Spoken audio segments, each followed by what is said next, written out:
Hello!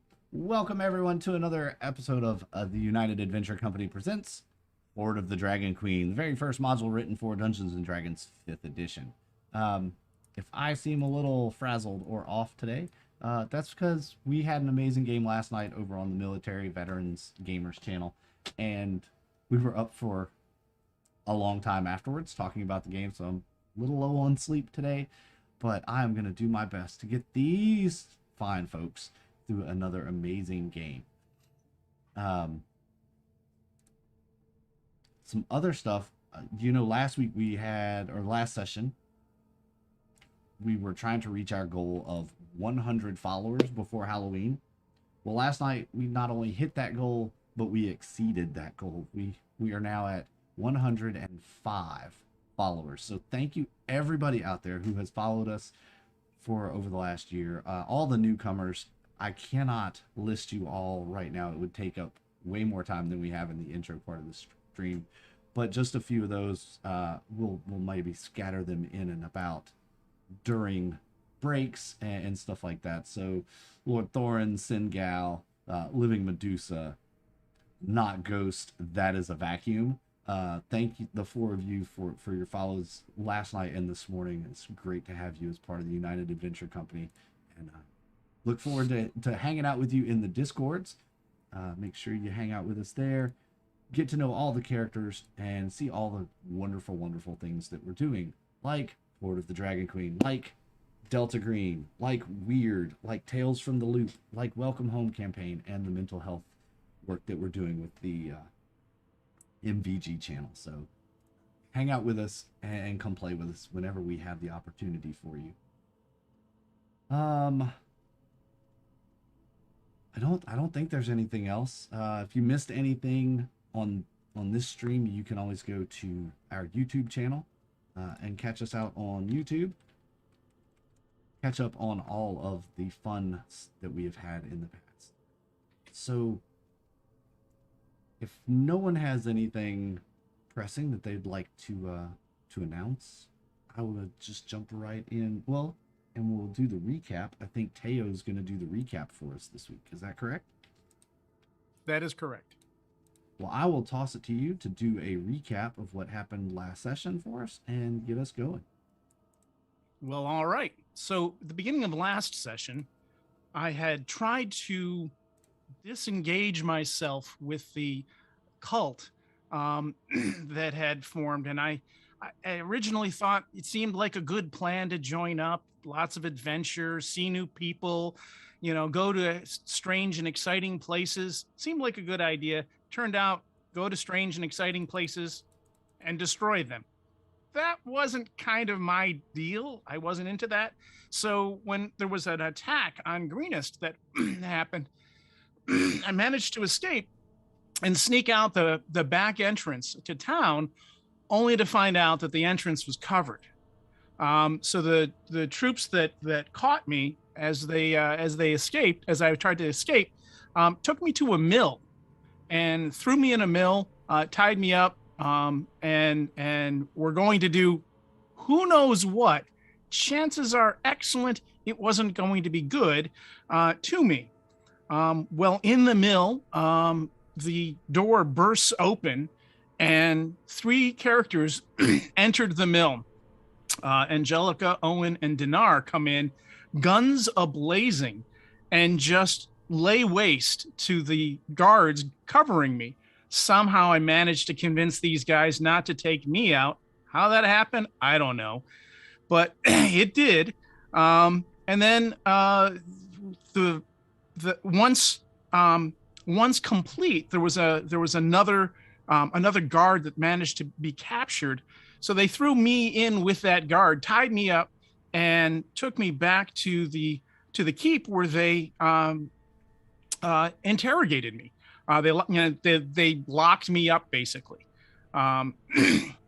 During the interrogation, I made it clear that I could speak a little more freely if my comrade wasn't next to me taking notes on everything I was saying to relay it back to the cult. that wouldn't be good for me. So thank heavens to my new hero, Owen, who managed to point blank blast this guy into the next universe. And that allowed me to, maybe help them out a little bit. The governor of Greenest showed up and explained the situation very nicely to me. I have a choice. I could either die now, or I could go along with the cast on a rescue mission, because a very high value target, a monk, Laosin, had been captured along with several townspeople, and were being whisked away at this moment to who knew where. Well, I kind of had a pretty good idea because I knew where the camp was.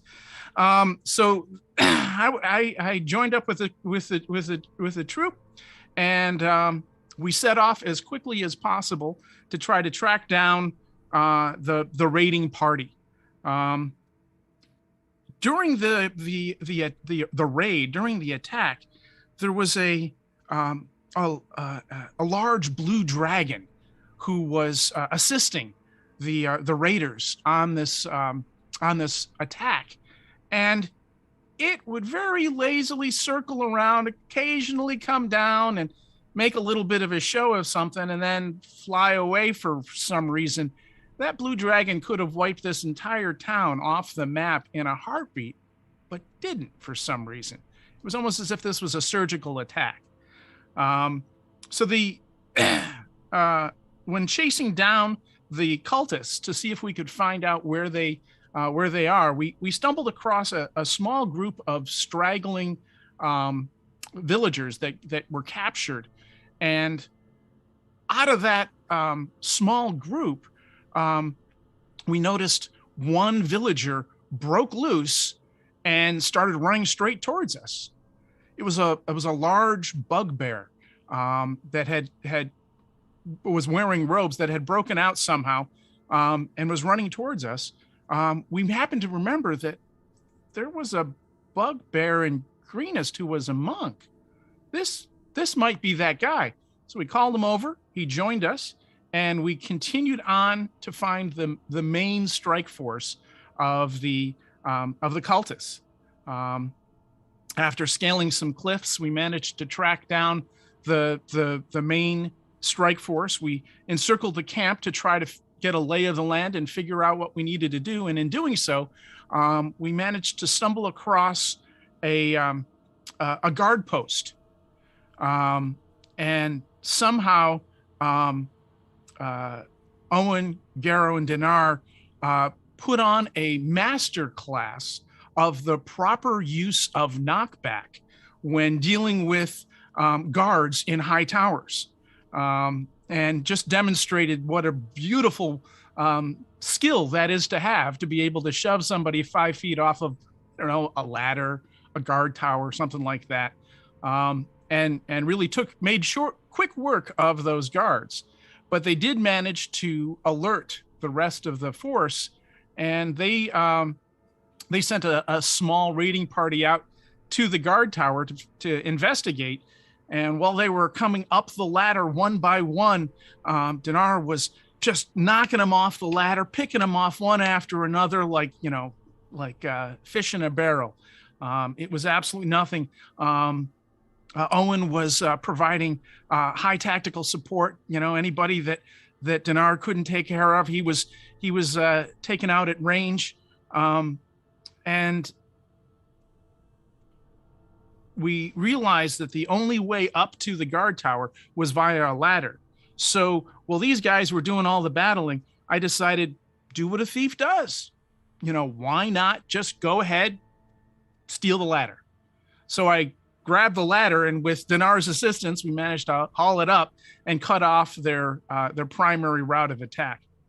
We fell back at that point in time, reconnoitered the rest of the area, located the high value target and some of the villagers, and then Garo and Dinar came up with a bold rescue plan where Dinar would circle around to the far side of the camp, provide a distraction. What that distraction was, we weren't sure, but provide a distraction. And while everybody was attending to the distraction, Garo and myself would climb down the ladder that we now have, down and rescue Laosin and a small group of villagers that happened to be captured. With Owen providing high support with some ranged attacks, we managed to. Gar went ahead and distracted any of the guards that happened to be left, and quite frankly, when I say distracted, he managed to take them out in short order. I made it up to Laosin, untied him. We got him back to the ladder and up the ladder, and just as that was happening, that large blue dragon swooped back down into the camp and informed everybody that the plan was a complete ruse to get back to their prisoners, which that gave Garo the idea of maybe we should try to save the villagers too. And so he took off and started untying and arming the villagers. I mean, who runs around? How many monks run around with 6 spears in their back? You know, it's crazy, but managed to do it. And get all of those villagers back up the cliffs. We pulled the ladder, and that's where we had regrouped. Now we have to try to figure out how to hook up with Dinar and make our escape. Wow. Awesome. Great job on the recap. I don't know how you remember all that because I didn't. That's because you watched the replay this morning. That's what it was. I know that's what it was. That's right. I watched the VOD. That's right. Or as some people call it, the VOD. Okay. As I was educated today on. So yes, there we are. You all are hiding off in the bushes. Let's jump the map over to where you all were. That's where you were. I am going to change screens so that all the folks at home can see what you see. Hopefully.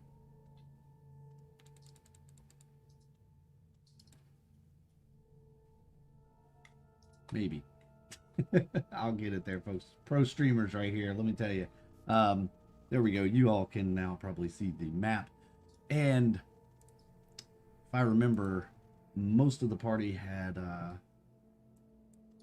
come up this kind of southeastern corner back into this forest. You were looping around the far side of the camp to try to reconnect with Dinar, who was over on this side. You do manage after a while to reconvene down by the creek in the gully where you kind of hid your assault on the camp, if you will. You lay low for a few hours waiting to see if they pursue. Oddly, they do not. You see no sign of them, which you find kind of interesting, that they wouldn't pursue you after you just attacked their camp. But nonetheless, you wait for the full cover of darkness, and then you head back to Greenest. Once back in Greenest... Okay, don't tell me what I can call my advice. Once back in Greenest, as he begins his recovery, Laosin begins to tell you some of the intricacies of the camp, some things that he noticed. He asks you all, you know, did you see the cave in the back of the camp? Did you see? Were you able to get in there? I think they're hiding something in there. I wish I could go back. It's just too... I can't. I must recover, but perhaps once we're all recovered a bit, we can strike back out in a few days. Check out the the rest of the camp. See if they're still there. Do some reconnaissance. Go back? What is it with this group and going back into the, pits of hell? I must take the intelligence northward. I have to. But let us first recover. Help the people here of Greenest rebuild and recover as well for a few days. Fortify the defenses and rebuild what we can. As I gain my strength and prepare for my trip northward, perhaps you can prepare for your trip as well. Do you think the cult will attack here again? I've been studying them for quite some time, and I think they have something bigger in plan. I just haven't figured out what it is, but they're hiding something in that cave. They're guarding something. They always had constant patrols in and out. There was always armed guards at the entrance. There's something important in that cave. Yeah, and it seemed to me like they had quite a few armed guards, and I feel like we were able to get in there through a combination of infiltration and bluffing. I don't think that's going to work again. With any luck, they'll move on and leave Well, if they behind what's do, there. presumably they'll move whatever's in the cave? Or do you think it has to stay in that cave? I think it has to stay. If it is what I think it is, it's too fragile to move. What are you thinking? My fear is that they're harboring dragon eggs. They're near time to hatch. Oh dear. And if that's the case, they can't be moved. They surely would, on the rough roads, they would crack. I don't see why they would leave them unattended then. Oh, I assure you, they will not be unattended. If those eggs don't hatch, and the horde and the cult must move on to their next target, they will leave a guard detachment there. Well, I would imagine it's probably best not to go back into a hornet's nest right after you've just stirred it up. So maybe we should let things calm down, come back, reconnoiter again. Perhaps we can pull off the same kind of ruse again, but with just a different scale, with different parameters, to distract folks that'll allow some of us to get in and see what's going on in those caves. Perhaps indeed. I'm so tired. My wounds. Must get some rest.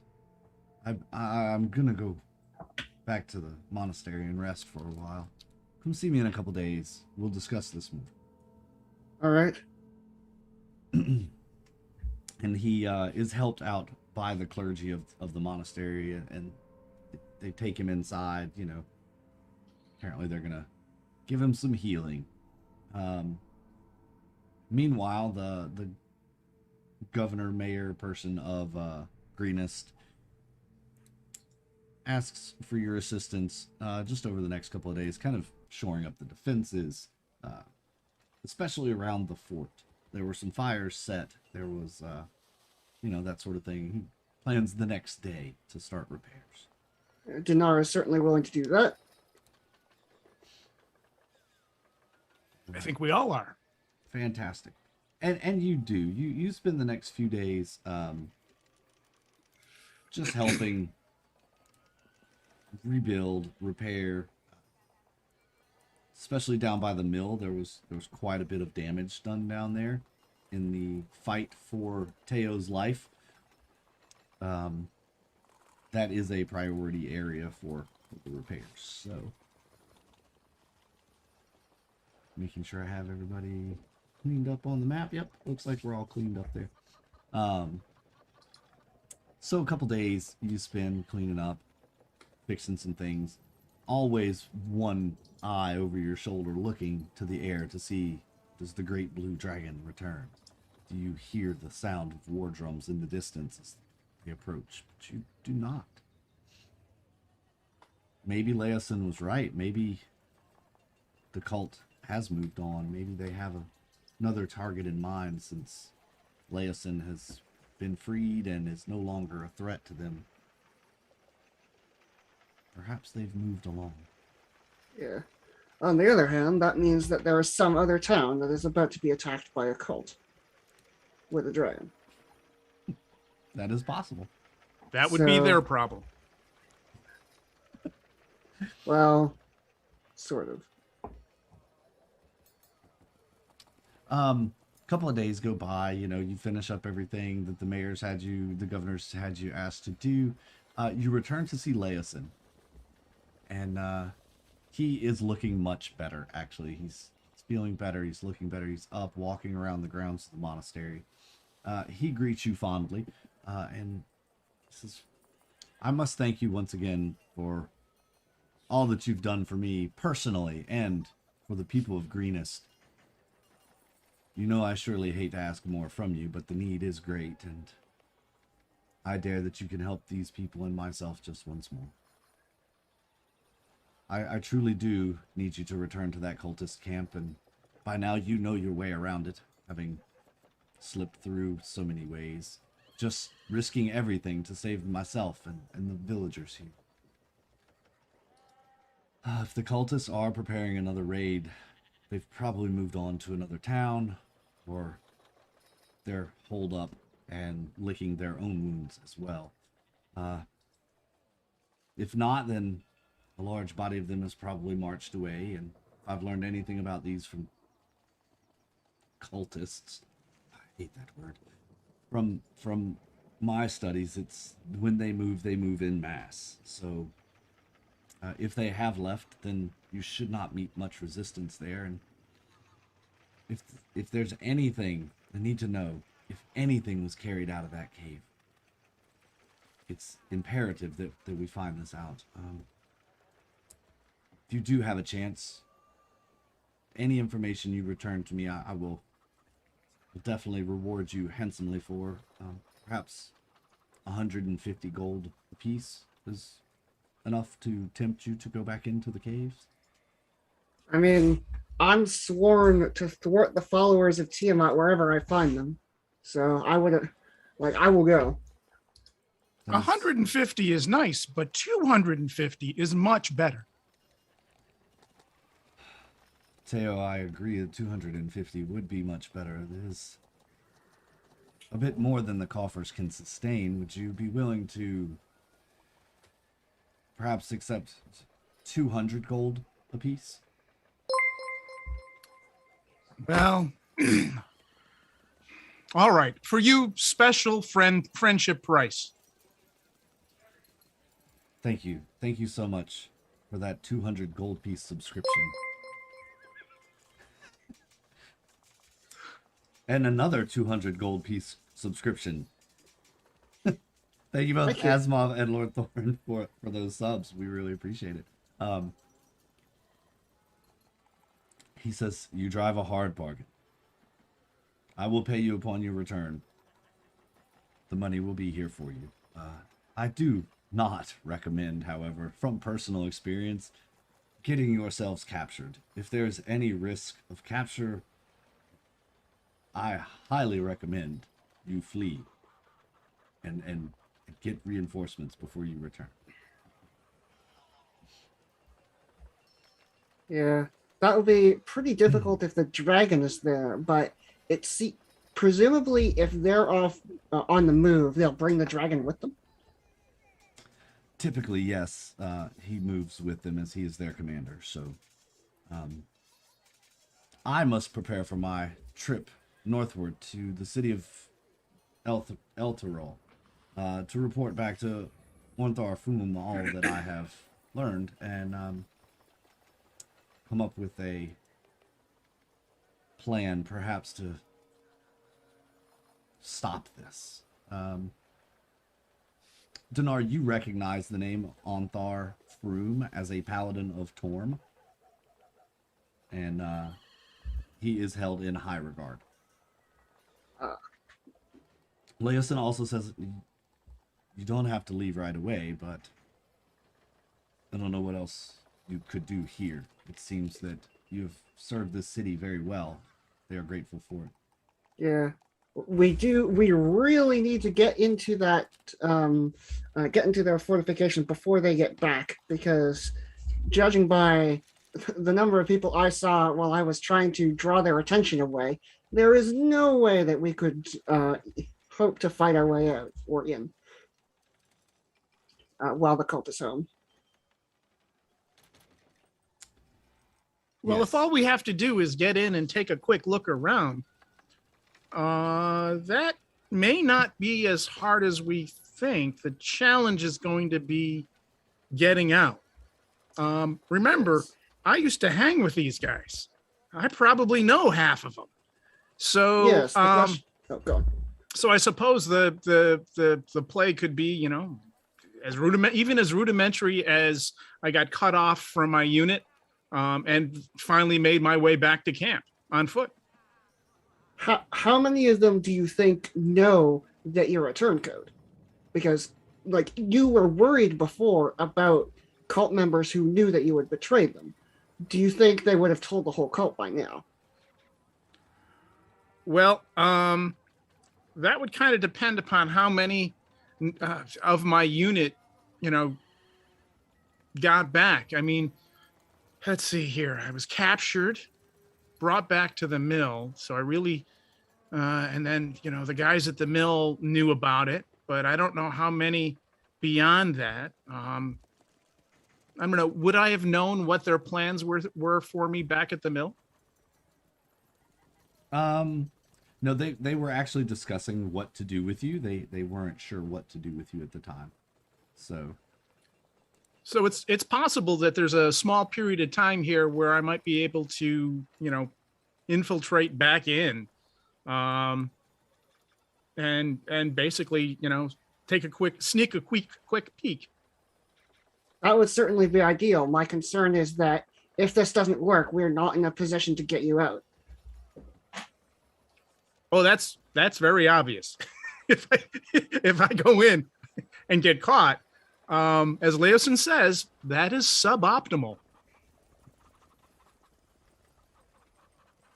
He does.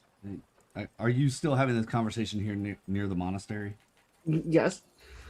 So he says, yes, that is definitely not the plan. So I would love it if you could meet me in the city of Elturul afterwards. Let me know what you find. And All right.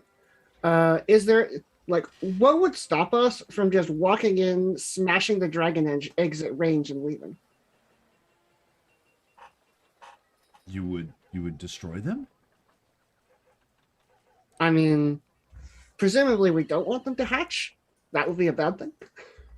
Yes, it would. I mean, from my understanding and what I observed there, it seems they only have a small, they call them dragon dogs. They're scaly, lizardy-like creatures that tend to the eggs. There's, maybe 8 or 10 of them at a time in there. They do whatever they do to dragon eggs to keep them incubating, I suppose. Maybe they rotate them or buff them or sit on them. I don't know. But I doubt that I doubt seriously you would run into much resistance if they truly are just these dragon dog creatures. Yeah. There may be a couple others there. It is possible, however, that Frulom would be there, and maybe the blue wouldn't be far away. They are her eggs after all, and she is a bit protective of them. Yeah. Though it's also possible that if we can, like, if she shows up and sees the eggs gone, she could turn on the cult. Which might help us quite a bit if she did part of our job for us. Oh, I see your plan indeed. Yes, go in, smash the eggs, get out unseen, unknown, and then make it look as if the cult actually did not take care of the eggs properly. And you are a wise one indeed.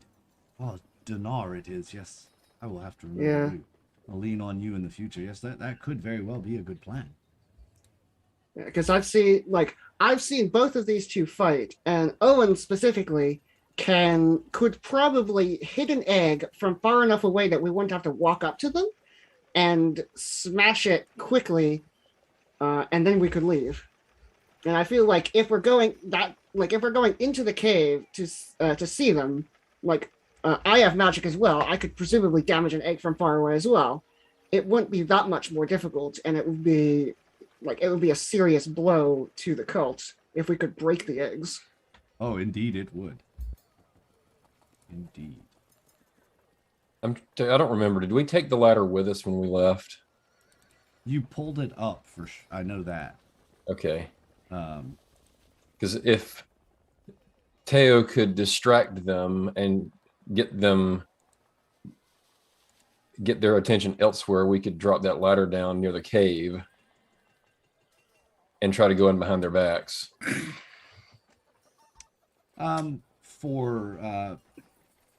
Say you could say you stowed it in the tree line there as you kind of and hit it, so that they couldn't find it.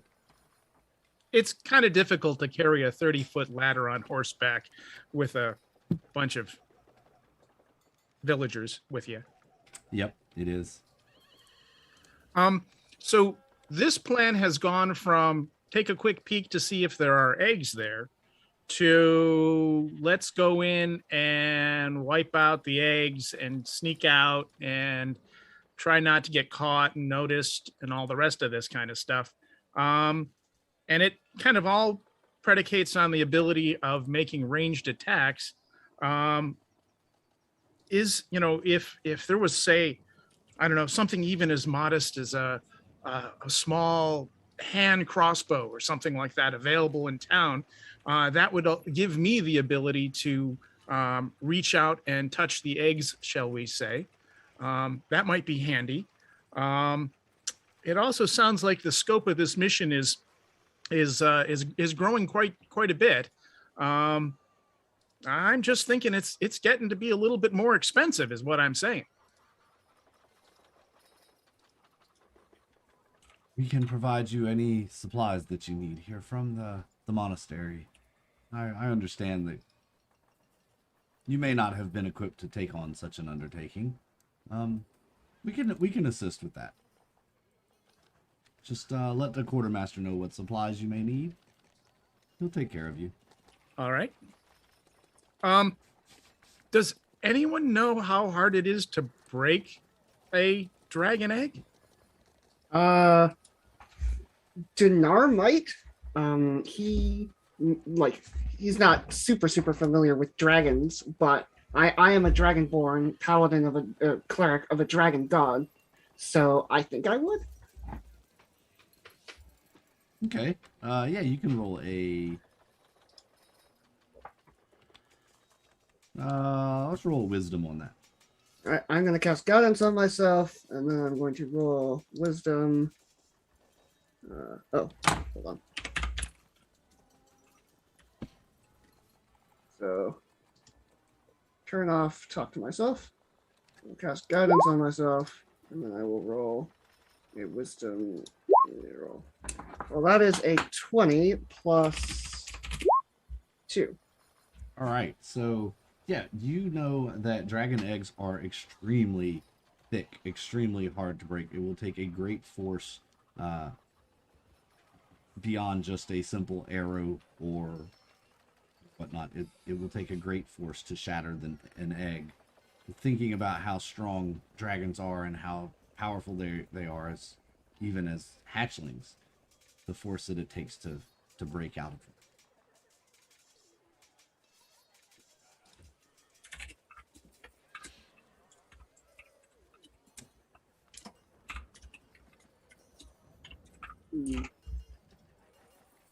All right. So during his meditation for the day, Dinar is going to swap out one of his spells, and he's going to get Guiding Bolt. Let's see, what spell don't I need? I'm going to drop Command. You don't need any spells. Yeah, I feel like having access to Guiding Bolt will help me with egg cracking duty. And it's a little bit harder than an Eldritch Blast. Gonna make some dragon omelets for breakfast, I see. Yeah. I mean, normally Dinar isn't that enthusiastic with the idea about like breaking eggs, like fertilized eggs, but he also knows what kind of damage these dragons will do when they hatch, and they're also followers of Tiamat. Right on. So this is the plan. You get geared up. You can get a crossbow, Mateo. Excellent. That was a loud thud in my house. Either the squirrels are getting very excited on the roof or something fell down. Maybe dog. Maybe it was dog. You get a crossbow. You can also, anyone wants a staff or anything like that, solid. You can pick one of those up here at the quartermaster's as well. Do they have? Not sure. Probably not the monastery, but like the general store or something. Do they have ball bearings? Actually, yes, they have steel balls. Yeah. All right. Or you think for sling pellets? Well, no. The ball bearings, my understanding is you roll them on the floor, and then if somebody steps on them, they roll and fall down. Oh, so you want to use them like round caltrips? I got you. Yes. Okay. Hey, you can pick up. Yeah, and just some of those. Anything in case we're pursued to delay the people chasing us. Gotcha. Oh, and was there anything you wanted while you're here? I believe I am already well enough equipped here. No, I think I'm good. Okay. Your previous traveling companion, Garo, that went with you to the camp that you found the bugbear, he has not been seen in several days. Perhaps his bugbear instincts have him outside the city, rummaging around, sniffing and finding trails of things. Unfortunately.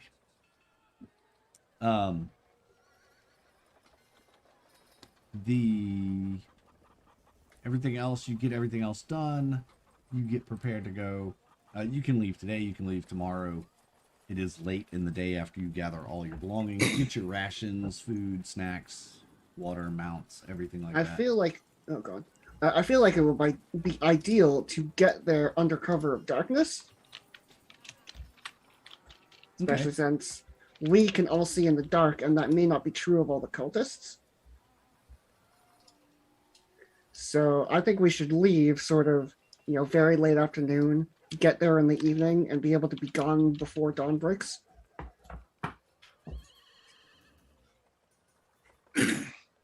We should probably bring some climbing gear, just in case we have to scale the cliffs again. That makes sense.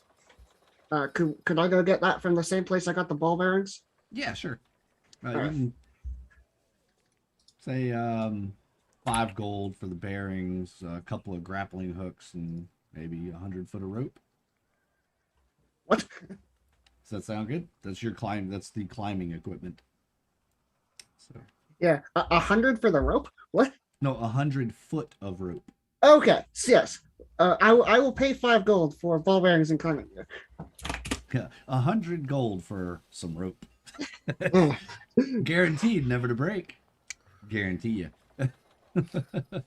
I would probably have to leave that rope here. Yes. Now that I have that, Dinar is ready to go. All right. Will you all then mount up, head out? You head back towards the camp, knowing the way to get there stealthily. You approach the area where the rear guard was camped, and you notice that that camp has been kind of taken down. There's still evidence that there was a camp there, small fire ring and whatnot, but all the tents are gone. You can see that tracks leading off in the distance away from this camp. All right. So Dinar is going to make a quick assessment, sort of how many people are still here, where are they watching, and where would be the best place to sneak in. So can I roll perception? Well, you are at the rear guard camp, so that's still probably 200, 300 yards. Remember, you had to. Okay. You met the rear guard, and then you had to climb the cliff. And then, Yes, you're correct. Yeah. So, so seeing that, there were only like 5 or 6 folks here. They are all gone. The fire pit is cold, and it looks like it has been raked around pretty good.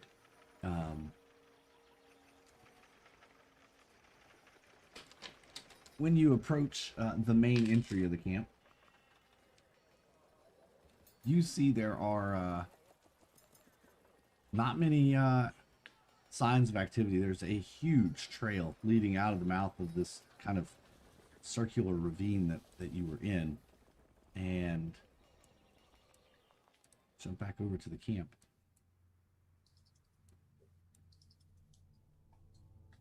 As you approach the area right in here,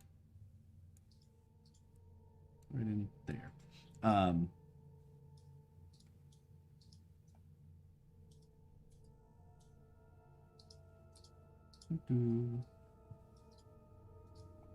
you see some hides hanging on a near tanning rack. You see a little bit of smoke wafting up from one of the campfires. In fact, this first one here, past that first guard tower.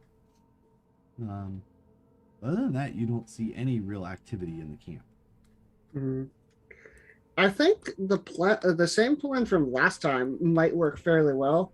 That we head up to this cliff, climb here, then navigate around, and then take the ladder from here, set it down right here, then climb into the cave, and hopefully that will avoid most of the eyes.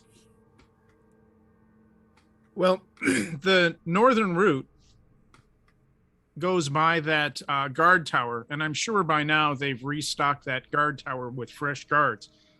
Would it make sense to swing around to the south? And go on. And come in from that angle? My concern with that is how are we going to get down? I suppose we have climbing equipment now. Well, we have climbing equipment, and we can still grab the ladder. All right. Yeah, Denard, you went with them. Sensible. So they we stashed a ladder. We stashed a ladder when we left. Oh. It's in the trees over. Well, that could help. So just a couple of thoughts here. If we're going to go after these dragon eggs and try to break up the dragon eggs, I don't know how successful we will be at breaking or cracking the egg themselves, but perhaps causing a cave-in or a collapse of the cave of where the eggs are being stored might be an easier option. I didn't actually get to look at that cave very well because I was mostly off on the other end. Can you tell me anything about the structural integrity of that cave? I wouldn't have. I don't know. Would I have any information on You've never what's been in that inside cave? it. So I've never been inside it. Yeah, you've just seen the entrance. You were never allowed inside. Only you know that only certain people were allowed inside that cave.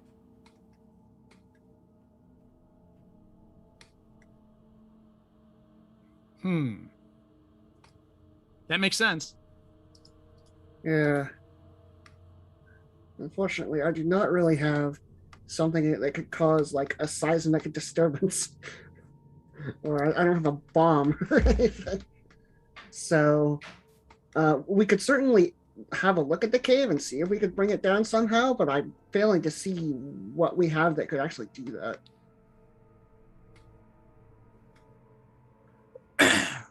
I'm just merely throwing that out as an option of, once we get there, keep your eyes looking up too. Definitely, yeah. The easiest route may be up instead of down.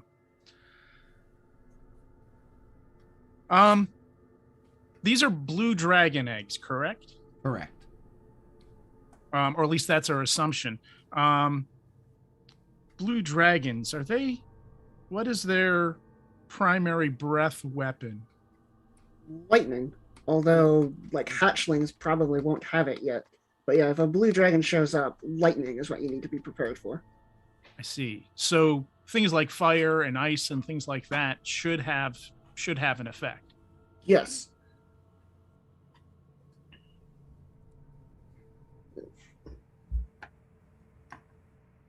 All right. And you kind of make your way through the camp. A lot of the tents have been just torn apart and knocked down. You see a lot of stuff just left behind. If you all want to search thoroughly, you can. Or if you want to make your way straight to the cave, you can also do that. Well, aren't we like over on the top wall? I thought that Yeah, was as you're looking down over the camp, you're seeing this kind of remnants of the encampment. I just worry that it would be too dangerous. Are we seeing any signs of life? No, actually, no, you're not. Other than a couple of the fire pits that have, still have a little bit of smoke just billowing out of them, and not a lot of smoke either. Looks like they're just kind of smoldering.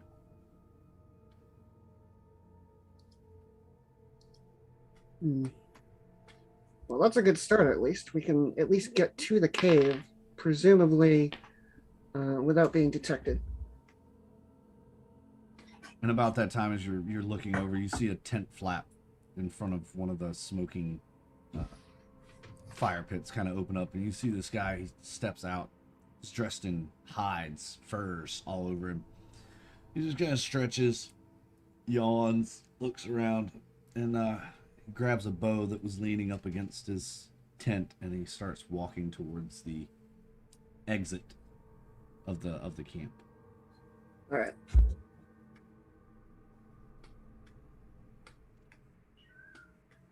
Where is he at down there? He's probably in this area.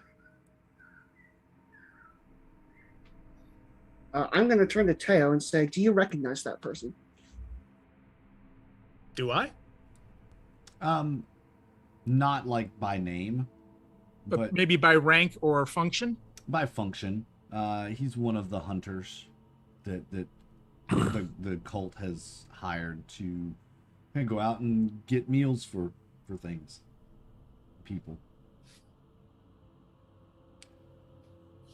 You know that they're not dedicated to the cult. They're just doing a job.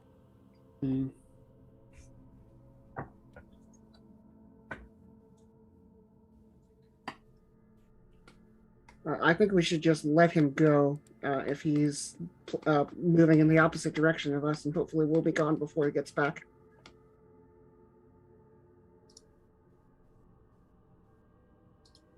All right. So Sounds like a good plan. Hook up your climbing gear and head down, or throw the ladder down. How do you want to?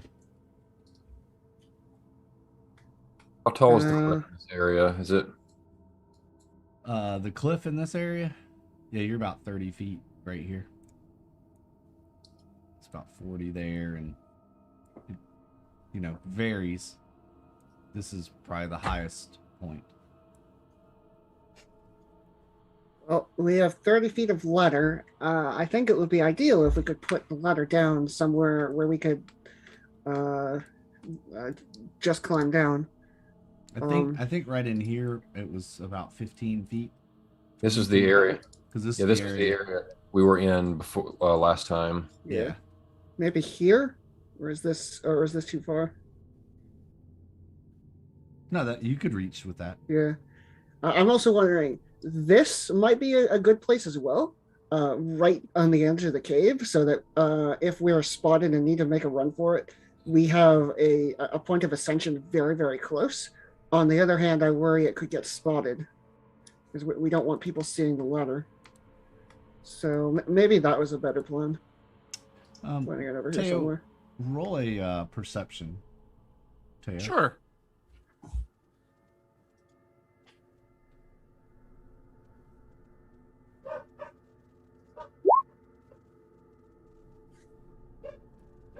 I hear dragon dogs. Yes, you hear dragon dogs barking in the distance. No, even with that, Teo, you feel it's just look to you as if this camp is pretty well deserted. You know that there are usually actual hunting dogs, guard dogs, things like that tied up outside of the tents. You remember that this was the primary tent for all of the high-ranking officials. It was always under guard. There's no one there. So you get the sense that they may actually be gone. Just left behind some hunters, as Leosin maybe alluded to there being some caretakers in the caves, and they have to keep them fed. Yeah. Just it concerns me that they left this place so empty, because it means to Dinar, it means that they feel like they need all of their force for wherever they're going next. And I fear for that poor town, wherever it might be. But we have an opportunity now. As I've said before, that's their problem. We've got a job right now. We got to try to get in there, figure out what's going on with these eggs, and get out without getting our necks sliced. Makes sense. So, seeing that there's nobody there, Dinar is going to start climbing down the ladder. All right. You climb down the ladder pretty easily, actually. So I would like Dinar to walk right over to the edge of the cave and not actually go into it, but just peek his head into it. Yeah, it's cave-like. And it's about 15-foot ceiling. You can see probably 40 or 50 feet in from the light that's shining into the cave from outside. Do I see any eggs? No, you see it kind of turn and go in a back, and it gets pretty deep in the cave. It looks fairly large.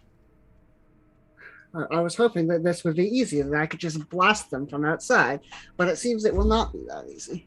But Dinar is going to call to the rest of the party, like, it does seem safe to at least get this close. And is going to wait for the rest of the party to get down in case something happens. Where's the ladder at? Wherever y'all decided to put it. Is it over here we put it? Yeah, something like that. So, Yeah. There you go. Nice little ladder. Good job. I was about to do that myself.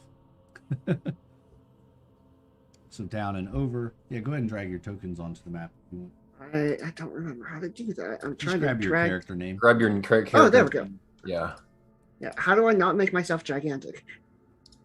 You'll be fine once we change maps. Perfect. Not worried about that. For some odd reason, I'm unable to drag my character name onto the map. What? Let me check your permissions. Bio, info, edit. Can be edited and controlled by save. You should have control. So it's click on my name and drag it onto the map. Click and hold. Yep. Click and drag, and I'm getting a... There, yes, see you. See, there I am. I did it. Yep. Can you control that now? I can. Okay. And you're the right size, and everyone else is giant. Strange. Oh.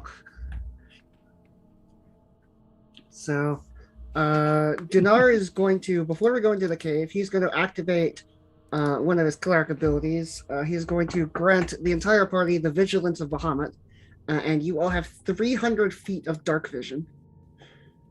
All right. And this lasts for an hour. So hopefully this will help us see in the cave, and we'll be able to hold this until we have to leave. Okay, so here's what we'll do. I'll drag us over to the cave map whenever y'all are ready to go in. When we do that, though, I'm going to need you to go into your character's token settings and change the dynamic lighting setting, and I can walk you through that. Okay, thank you. So does anybody else want to do anything before you head into the cave?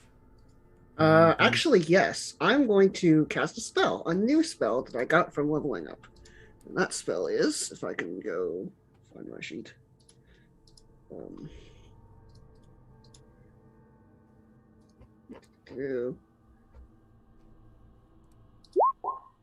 So I'm going to cast Enhance Ability, targeting tail.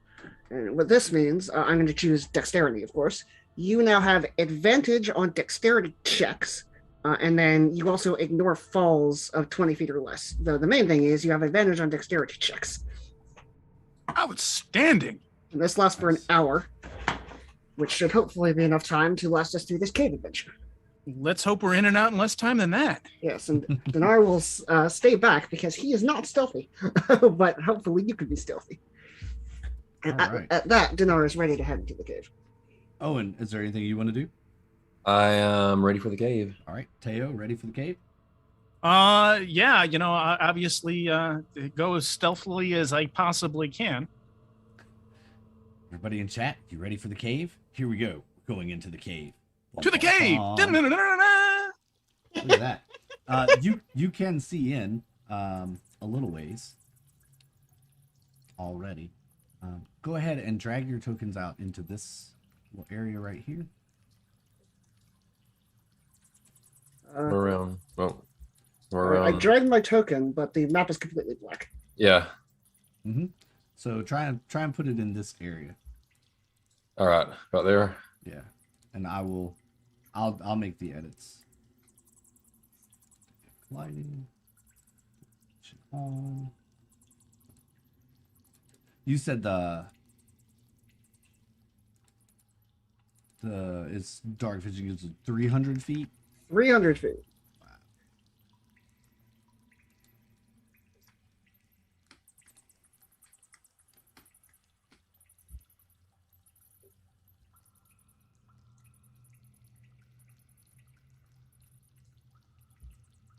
Working on this. I didn't set this up ahead of time because I wasn't sure what y'all were gonna do. So no worries.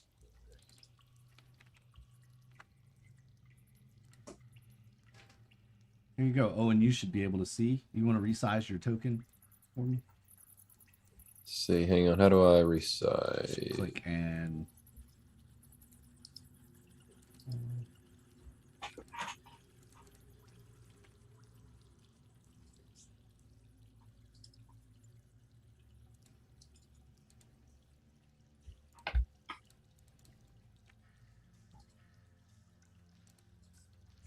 Dinar, you should be able to see your distance. I can do it if you can't, Jay. Yeah, works. Seems to be working perfectly. And Teo, you still can't grab your token? That's weird. I don't know what's up with that. We'll have to check that at the break. Remind me to check that when we take a break. Okay.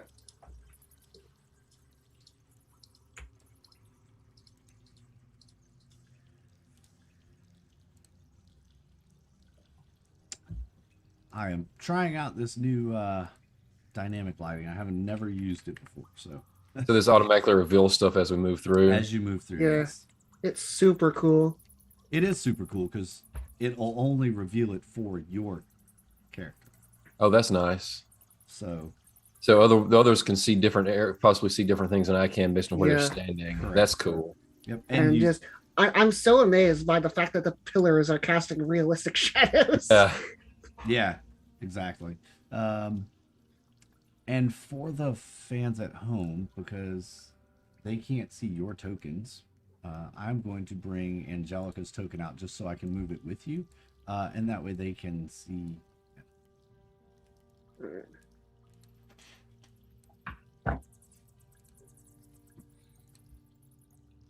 I'm sure they will appreciate that. So I'm seeing something ugly up ahead. Yeah, seems like this cave is not unguarded. Yes, in fact, you do see, as you step into the opening of the cave and your eyes adjust to the light, you see a creature, scaly and small dragon-ish looking.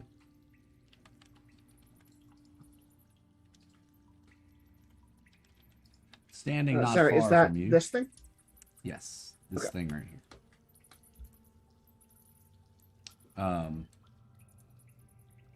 Come on, load for me.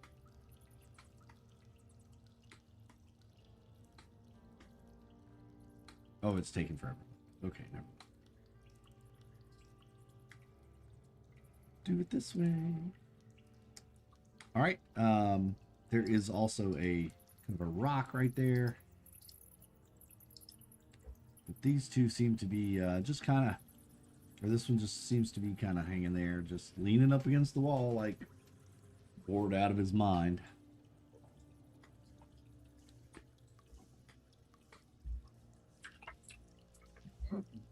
Okay, something tells me these guys aren't just going to let us walk by. No. I see two options. We could sneak past them, or we could kill them before they see us. Suggestions? We could try one, and when that doesn't work, take on the other one. I mean, I could try to sneak past them, see if I could distract them from behind or something like that. All right. Now that we're like very much in range of stuff, Dinar's going to cast another spell. I remembered that enhanced ability actually does not require concentration, so I'm going to set up Bless as well. Now, this only lasts a minute, but this affects attack rolls, which you may need to be making relatively soon.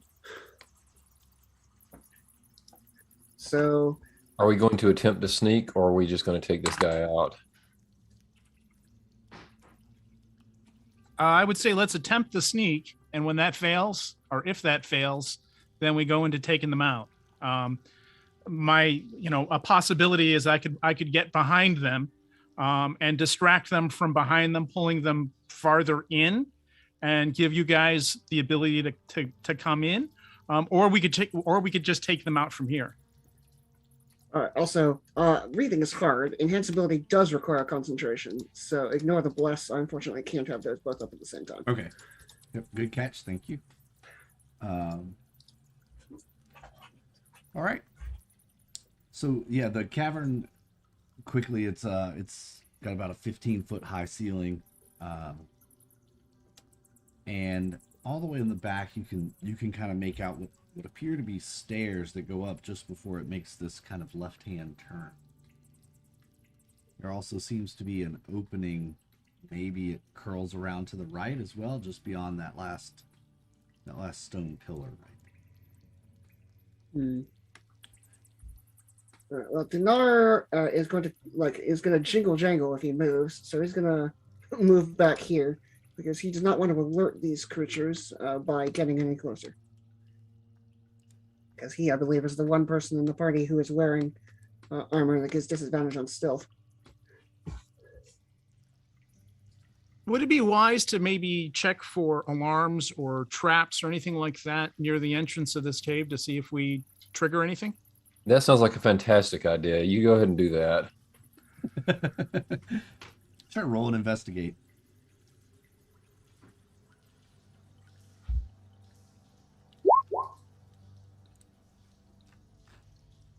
All right. You are pretty confident that there aren't any traps around. Doesn't look like there's any alarms or traps in this area.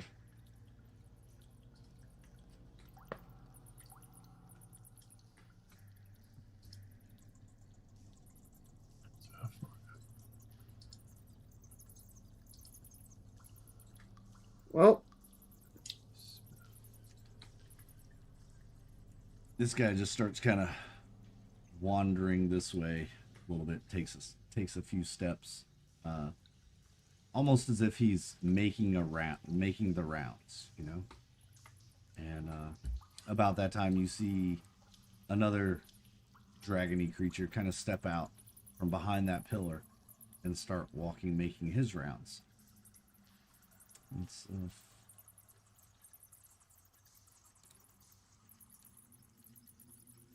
yep.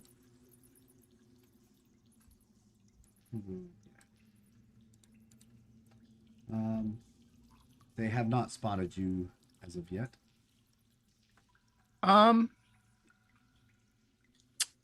Well, are you guys ready? yes, I am.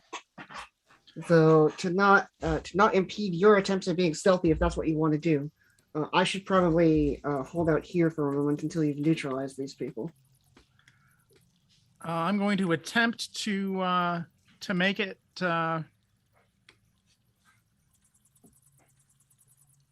the rock that that dragony thing just came from. Yep. Okay. Go ahead and roll your stealth. I assume you're being stealthy. Absolutely. All right, go ahead and roll your stealth. Sneak, whatever it is. I forget what it's called now. Oh, that's with advantage, isn't it? Yes, yes, it is. I hope so. Let me try that again. All right, we'll take even the 19 would be plenty. You stealthily, as you catch yourself just before you trip over a big rock that's at the entrance. You're so focused on getting into this cave, you hug the wall, and you guys just almost don't even see Teo anymore. So he hugs the wall and crawls around, gets in there and gets behind the rocks. Go ahead and move yourself where you need to be. Enhance ability paying for itself. On the first meaningful roll. Indeed. Yes. I'm gonna do something.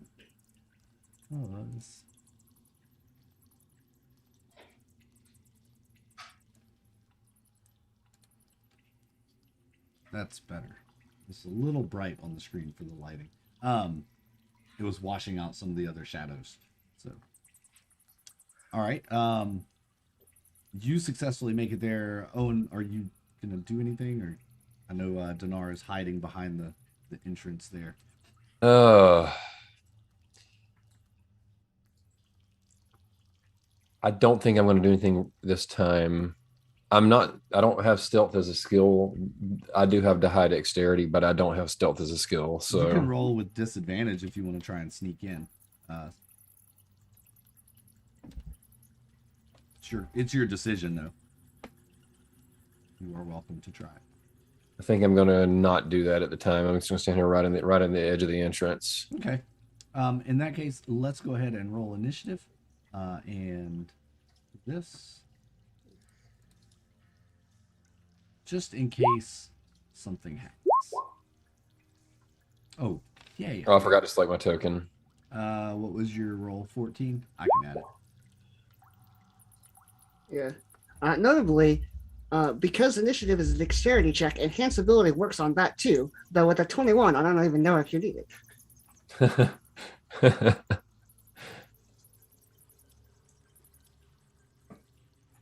Add.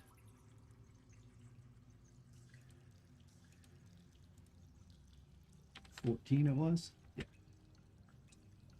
Yeah. Teo and Dinar, whoever has the higher dex, goes first. That would be Teo. Yep.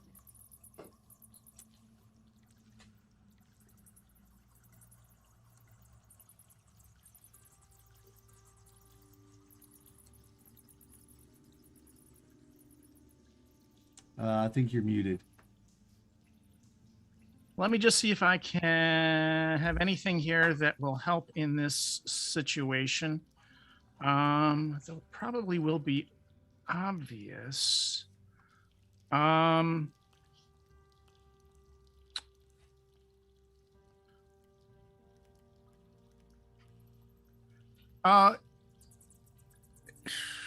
take a quick peek here. Flip to that.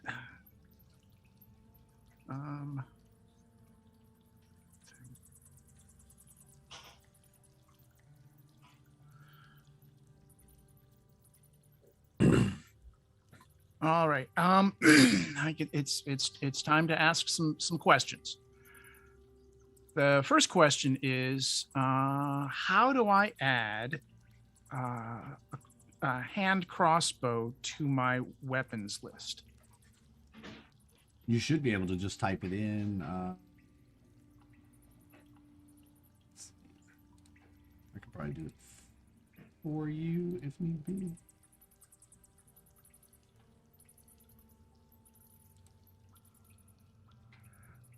Character sheet. We can click edit.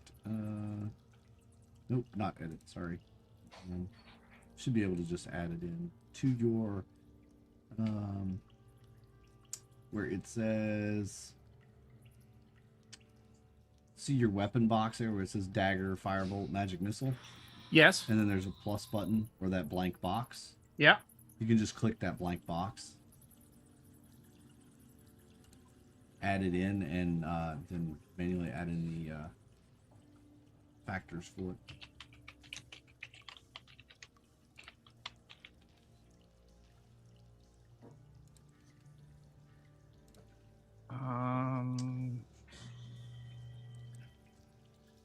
So you hit the gear. Yep. Add the name, and then add all of the stuff for it.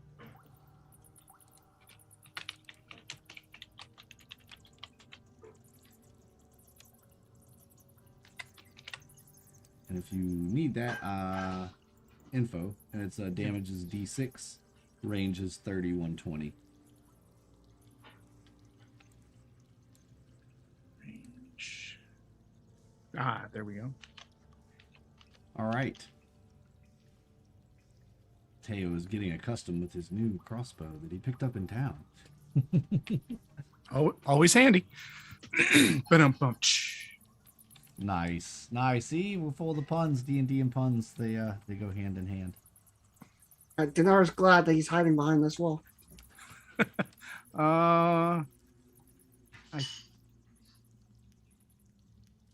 Damage type is Piercing, yes.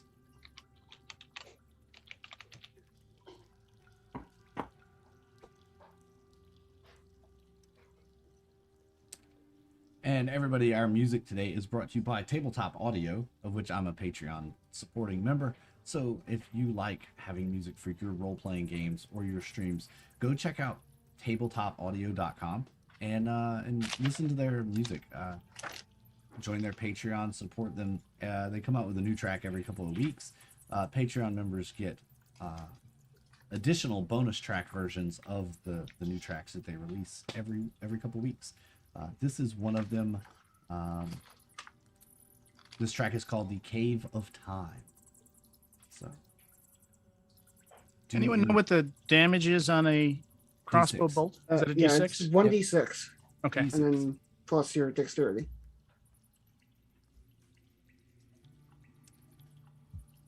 Got it. All Let's see if right. that- I think I got it. Let's find out. I take it you're going to take a shot at this guy. Yes, I'm going to start shooting. I'm going to start lighting things up because it's time. We got to get through these guys, and I'm probably going to. What is my range here from that guy? 30 feet. Okay, perfect. So I'm probably going to start lighting up.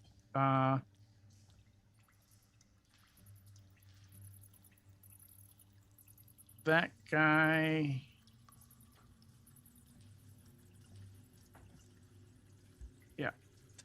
Select Chaotic. mode. That guy, the guy who's as far south as possible. Yep, that one. Gotcha. This guy. Back to my character sheet. Is there? I'm going to make sure that there's a rock near my feet as well. Obviously, the one that I just stepped over doesn't need to be large. Just something that I can pick up and throw should I need to cause a distraction. Gotcha. I see this like pop, hide. Exactly. That's the idea. And the idea here is to take out this guy who's farther away and may not be within sight of the others. And when I do, hopefully they will join in on the fun and excitement. Let's see here. I don't know if the hand crossbow will work, but I can give it a shot. Oh,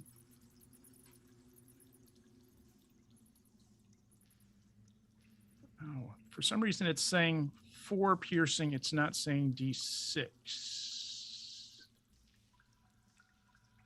Interesting. So it looks like it's saying damage D6. Yeah, damage should be D6. should automatically roll it for you. Okay. We'll see what happens. If not, we'll use the die roller. We'll make Exactly. Yeah. All right. Why not? So that's what I'm going to do. Is I'm going to take a pot shot at that guy and cross my fingers. I think I am rolling with advantage. So here we go. Click on that. Yeah. And that did roll. Okay, the dice did not roll properly. Nope. I hovered over this and it says rolling 0 plus 4 from Dex. Yep. So it should be 4 plus a d6. Yep. We can fix it. We all see it. So we'll fix that. But yeah. So go ahead and in the dice roller, just hover a die roller and roll a d6 to add that to your +4 damage. D6. All right. So that's a total of 6 damage. That's 20 does hit this guy right in the back with crossbow. Schmackaroonies. And does a nice 6 points of damage to him. He is startled and turns around looking, trying to find out where he just got shot from. As a bonus action, can I hide if I'm not already hidden? Yeah, you can hide. Okay. Sure. As long as you don't fall out of the shadows.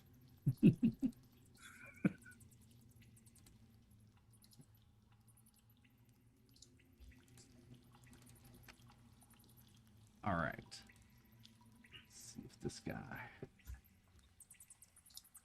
All right. Next up is Dinar. What are you doing, Dinar? Sorry. So presumably, I heard the person getting shot. Probably not. Not from out there. You're a pretty good ways outside. There's a lot of stone between you. But you did see Teo step into the cave. Yeah. I can see this person. Have they reacted at all? No, not as of right now. Well, Dinar is going to walk up here, and sort of get ready as soon as he sees something move. But he did not see his own rogue be incredibly stealthy and shoot this person, so he's going to wait until he actually sees some movement. Okay.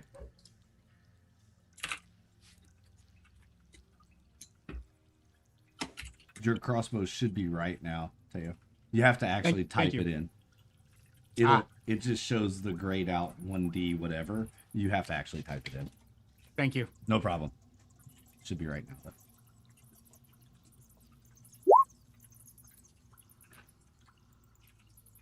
Yes. See, it rolled properly that time. Excellent. All right. So Dinar, you're holding action then. You're just going to hang back. Yes. I'm gonna as soon as one of these people start to move, then Dinar is gonna burst out and attack. But for the moment, he's going to stay behind this rock so as not to give himself away. All right. Owen, go ahead and what are your action? So it looks like I can see this guy that Teo shot. Did I see him react? Yeah, you see him from where you are. You see him. He reels in pain and turns around. And you see that happen. Does he seem to have any recognition of the situation, or is it just what's going on? Oh, right now it's just what's going on. He's kind of like looking around trying to see what he can see, which isn't much. So I'm going to the one the closest to me. I'm not going to attack.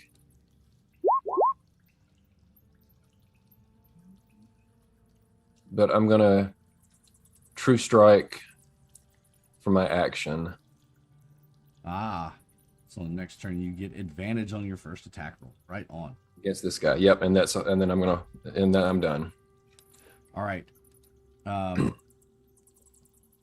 guy that just got shot with the crossbow, he is going to come charging forward 5. Here. To let this guy know, hey, somebody just shot me in the back with an arrow. And they are both on high alert now, looking around. Let us see what they see. Passive is 10, so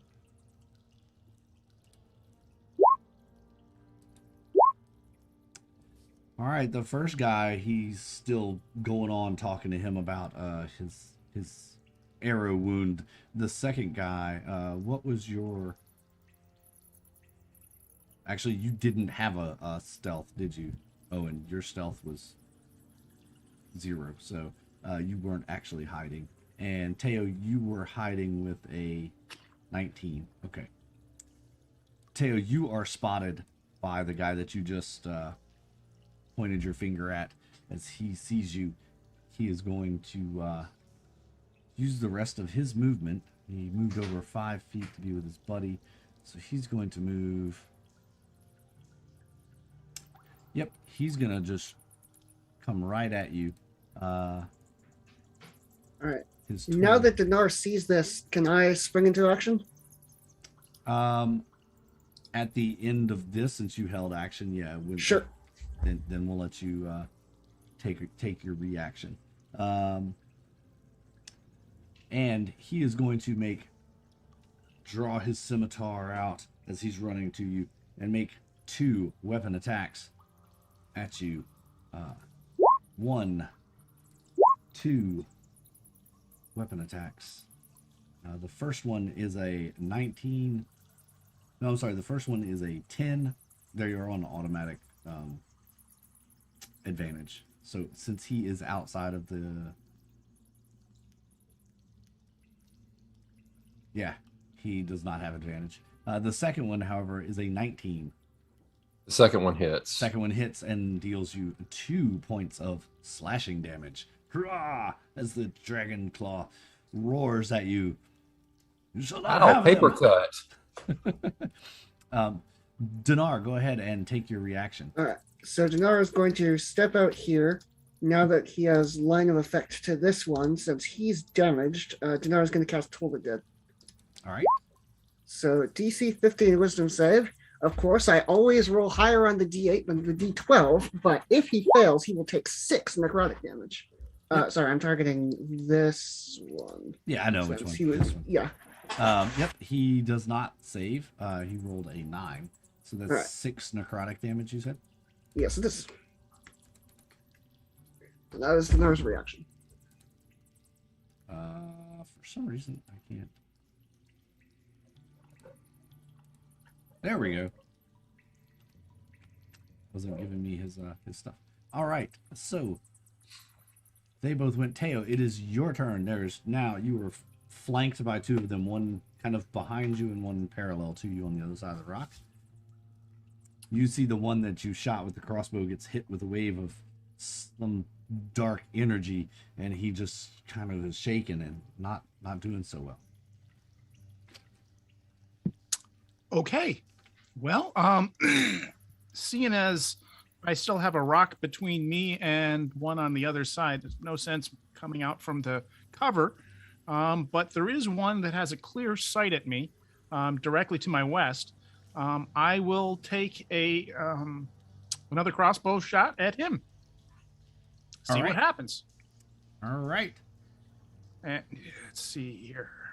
Click that, and then do that, and then click that. Yeah, that's not gonna be enough. The 7 misses. Your arrow, and the 9 does as well. So, Well, I tried. your bolt skitters across the ground. You're still getting accustomed to this new crossbow. He sees you though this time as you spring from around the rock to shoot at him, and laughs maniacally. Dinar, your turn. All right. Well, seeing as how well that worked last time, Dinar is going to fire off a second Toll the Dead, targeting the same one. Oh, come on! Okay. Nice. This D12 hates me. Did not save. So, It takes 1 whole necrotic damage. nice. It would be so much better if I couldn't see what the D8 would have been. All right. Now I'm going to, seeing that Owen is right up next to this person, I'm going to attempt to use my telekinesis and shove him 5 feet this way. So he needs to make a strength save with the same DC or is shoved 5 feet down. Oh, I don't think he's going to make it. Nope. So he is shoved backwards. All right. That is Dinar's turn. Fantastic. Oh, and the dragon claw in front of you goes sliding sideways. Okay, that one is the one that I've got advantage on, so I'm attacking it. Ooh, a 22. That hits with an Eldritch Blast. And I'm also going to add the repelling blast to this as I hit. 8 force damage, and he moves 10 feet away from you. Yep. All right. Which puts him very close to Teo. And as a bonus action, I'm going to... Hang on. Let me pop it up here. The bonus action, Hex on the same guy. Hex on the same guy. Right on. Put a spell on me. All right. Are you casting it at a higher level, or are you... No, I don't think so. No, I'm only second spell slot level. Okay, making sure. Right now. So, yeah. Gotcha. Nothing else? No movement? No, I'm gonna stay where I am right now. Okay. It is the Dragon Claw's turn again, and the guy you just hexed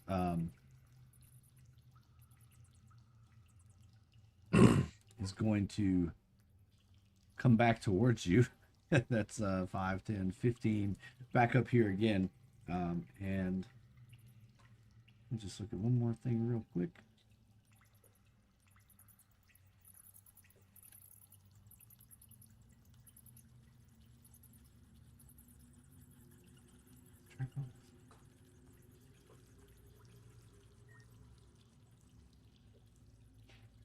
That's really weirdly worded, but okay.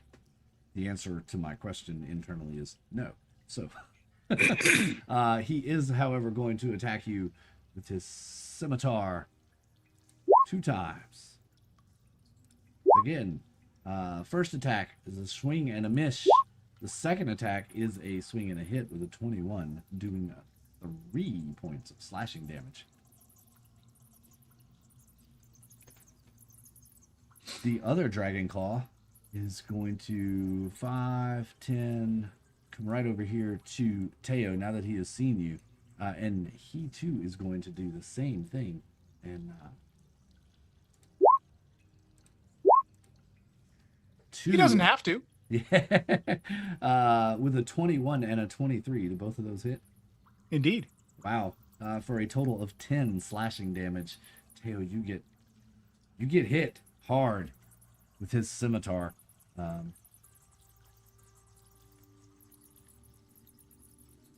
But now he is right in front of you. And it is your turn. How rude.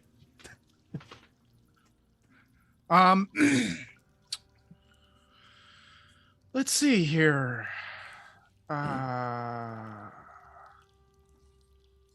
Take a quick peek here and see. That might.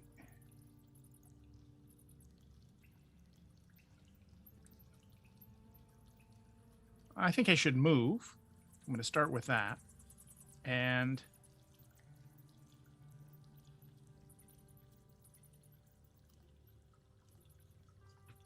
how close to the wall can I make it? Can I make it to like... Yeah. That's 30 feet. You can do that. There? All right. I think that still keeps this guy in sight. So I'm going to make the move. I am going to go ahead and use my new favorite weapon, the hand crossbow, to make an attack. And I will cross my fingers, ba-dum-bum, that I get a hit. Nice. Indeed. Do not. Do not. The rock actually gets in your way. You swear it moved. You had him lined up dead in sights, but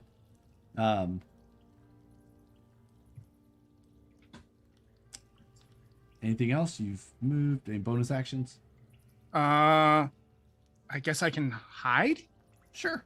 Good bonus action hide. Why not? And do that. Dinar, it is All right. now on you again, sir.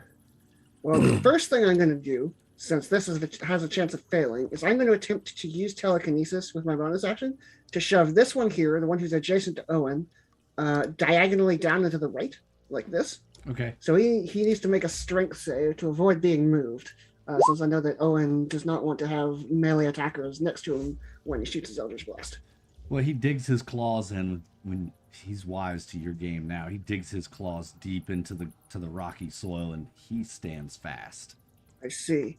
In that case, I'm going to cast Toll the Dead, targeting this one now. So he needs to make a Wisdom save, or take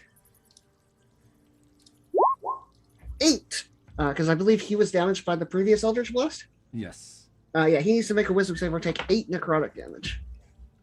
Well, he does not make his wisdom save.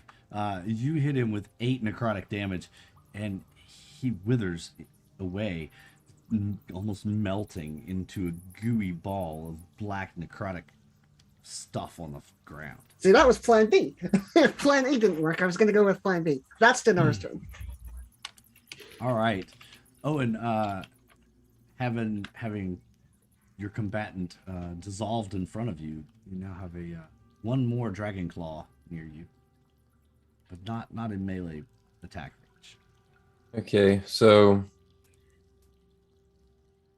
I forgot my hex last time. Oh, you sure did. I forgot it too. Considering that one's dead though, now I'm moving the hex to this one as my bonus action. Okay. And attacking without advantage this time, and I don't think that hit. In fact, I think that was a critical miss. Ouch. That is a critical miss. Let's do this real quick, so I don't forget that he is hexed. Put a little marker on him. That way I don't forget they're hexed. Your Eldritch Blast backfires. And you feel, however you cast it, just your hand just explodes into this ball of fire, and you take 9 self-inflicted force damage from a backfiring Eldritch Blast. I think this is the most hurt I've been this entire campaign. Probably. I promise I'm not trying to kill y'all. I'm not. It's this Dragon Claw's turn. Caught in a crossfire between 2 sets of combatants, knowing not what to do, and with his companion being felled.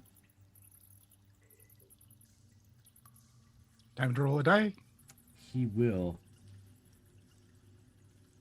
just scream and charge at the most threatening looking one, which would be you, Dinar.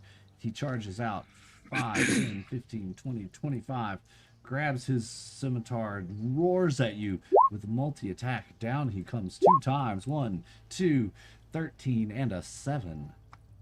Both of those miss, thankfully. And he swings wildly off balance and misses you. There are some benefits to wearing clanky armor that gives you disadvantage on stealth. And that will be his turn. It is now Teo's turn, left all alone deep in the cavern. You can see what appears to be maybe a staircase on one side, not far away, right here, leading down. Yeah, it looks like it leads down, actually. That would make more sense since we only came down 30 feet from the top of the cliff. If it went up, we would have found an entrance above. Well, I think I am going to do the appropriate rogue thing to do, which is leave the fighting to my compatriots and move deeper into the cave towards those stairs. All right. and proceed to hide. Okay. You hide very well at the top of what appears to be the stairs go down. They're almost more of a ramp than stairs. They're just so tight together. But there's about a 10-foot drop off here, and then the staircase kind of wraps around that drop off. Next will be Dinar. You are faced with the Dragon Claw, one of your sworn enemies. Yes, and it's been working fairly well so far, so I'm gonna guess Toll the Dead on him one more time. And damage dice are hard, but that's still a DC 15 Wisdom save where he takes 2 necrotic damage. I'm not doing so good on saving today. So. He's still up though. All right. Well, once again, he is in melee range of Owen and also me, and so I'm going to attempt to use my telekinesis to shove him 5 feet straight down. Oh wait, no, that's a strength save. My bad. Nope, he doesn't make that. And that away is he Dinar's goes. turn. Owen, your hand still ringing from the backfiring Eldritch Blast. Jump right back on that horse again. Oh my god! Oh no! Oh no! I'll let you click it this time. You roll the damage this time. That way Oh, if you die, it's not my fault. What Oh my the- god! Oh no! I'm hurting, guys. Oh my gosh! Your hand just erupts. The force from it is there's something wrong with the spell. It is not working correctly. And ow, that hurts. don't blame the spell. Here lies Owen, killed by his own spell. Oh man. Yeah, don't blame the spell, blame the caster. Is that what you're saying? Indeed. Can Dinar take a reaction? What is your reaction? I want to move 5 feet like this, like seeing Owen Yeah, you didn't now move be at all. within Yeah, go range ahead. of dying. You're gonna step in front of him. Yeah, I'm gonna body block. All right. As you do that, Teo, you hear Owen just scream in agony, and you see a crackling, a small explosion at the entrance of the cave. You are not sure what has happened, but it is your turn. What in the world are they getting into back there? Don't they know we need to be quiet here? So I think my objective is to push further into the cave here. I am going to use the ability of ignoring falls of 20 feet and just yeet right off that little cliff and just keep going, trying to get deeper into the cave, see if I can get eyes on what's going on with these eggs. And of course, as my bonus action, I'm going to hide. Okay. So you jump down, you charge in 10, 20 more feet.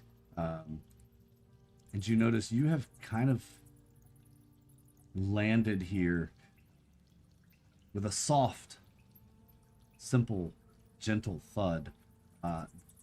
The floor of this cavern is carpeted with a profusion of fungi.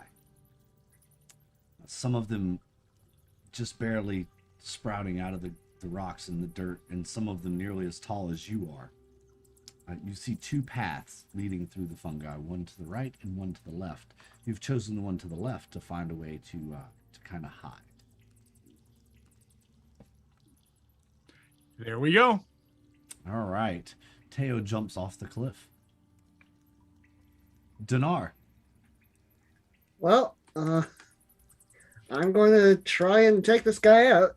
So I'm going to use my action. I'm going to cast Toll the Dead one more time. DC 15 Wisdom save where he takes a whole 4 necrotic damage. Oh, he saves this time. To the 19. Well, that's unfortunate. I have a bonus action, but all of my bonus action spells. Actually, I'm going to use my bonus action. I'm going to cast Healing Word targeting Owen. So I'll bring that up for you. All right, Owen. 9. You get Which is 9 points back. enough to undo one failed Eldritch Blast. That is Dinar's turn. All right, Owen, having felt some life force shoved back into you from your scaly friend ahead of you. Okay, can I see around Dinar there? Yeah, you can move through and see around. Okay, friendlies. let's try this again. Third time's the charm. While it doesn't blow up, your aim is a bit off. Just narrowly missing him. It singes him as it goes by, and but does not make enough contact to do any damage to him. Unfortunately. Anything else you want to do? Bonus action or anything? Yeah, I'm gonna move to there.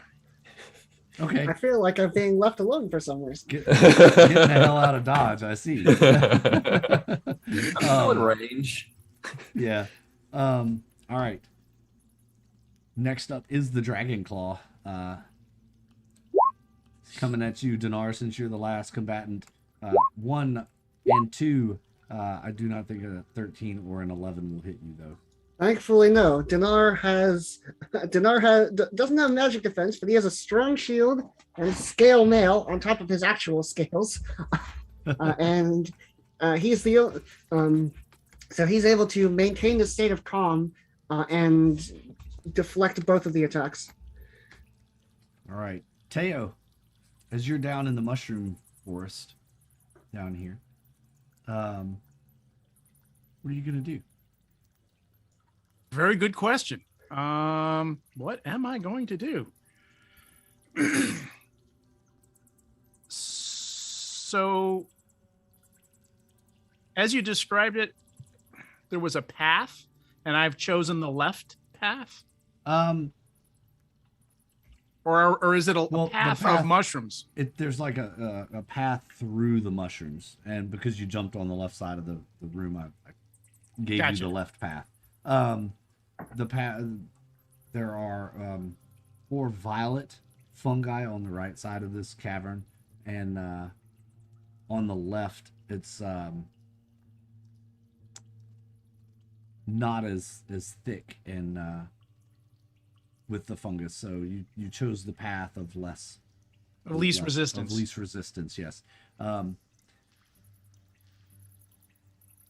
Roll a wisdom check for me. I want to see if you know this while you're there.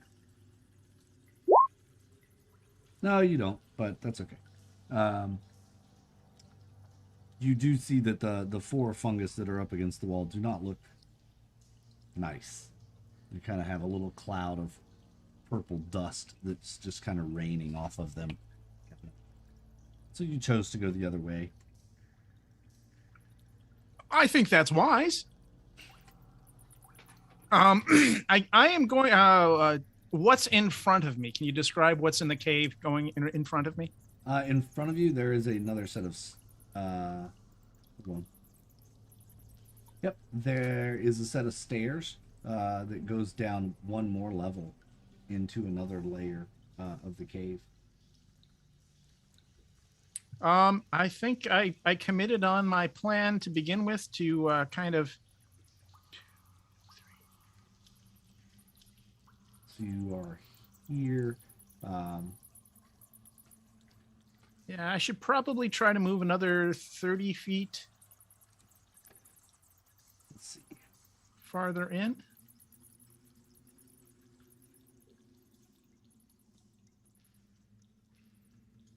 If I can.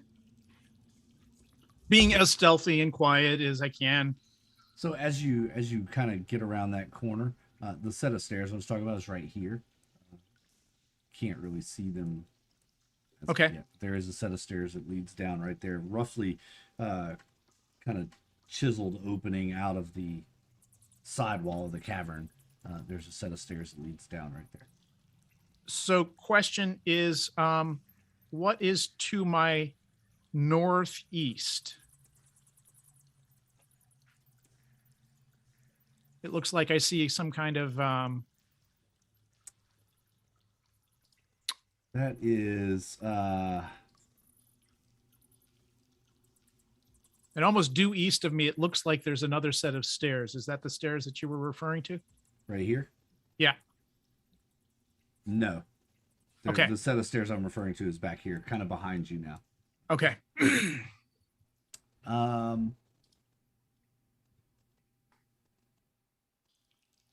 You can make well, you just did a wisdom perception. What's your passive perception by chance? It's spectacular, as I remember. I Something think like it is. 11. Oh, well, that would be enough. As you enter into this cavern, you kick something with your foot, trying to be stealthy as you are. You look down and there is a dead bat.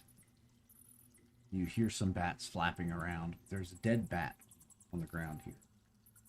Right as you enter this. Bats. Bats. Great.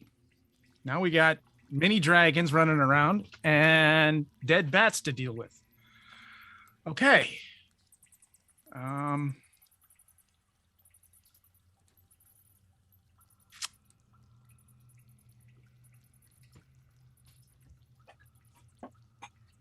I am going to take note of that.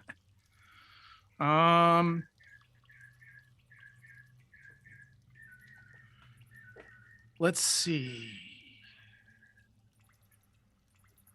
Approximately how far? Let's see. I went 1, 2, 3. You know what? That was wrong. I told you wrong. That's not a set of stairs. That's just a. I was just reading it. That's just a feature in the terrain. My bad. No problem. No problem. That's why it didn't show up. I was trying to figure out why it didn't show up when you walked past it, and it's like, oh, it's a terrain feature. Never mind. No problem. I since I have, am I still surrounded by fungi? No. As you kind of get through this narrow pass here, the fungi kind of taper off, Right. and Right. it's more of a typical Cave-like yeah, environment. Gotcha. with bats flying around, and Looking up on the ceiling, what does the ceiling look like? the ceiling is about this is area 4. So yeah, the ceiling is still about 15 feet high in here. It's a cave ceiling. If you're looking up, go ahead and make a wisdom perception. This will actually take, or an investigate. I'll let you use investigate. All right. I will use investigate and proceed to investigate. As you're looking around, you see that there are a ton of bats on the ceiling of this, and you get the feeling you want to proceed kind of quietly through here. Even though you see a dead one, there are a bunch of bats on the ceiling. A few flying around, but nothing major. Gotcha.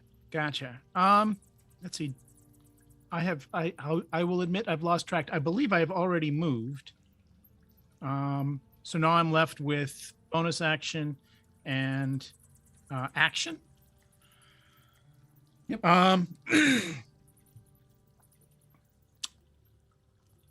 I am going to use one of my new features. Got to use new features and try them out, right? Of course. This seems like it is the time and place to report back to my compatriots using message. I'm going to assume that I'm still within 120 feet of my compatriots at the opening of the cave. It's close. there. Oh wait, no, you're here. 60 to there.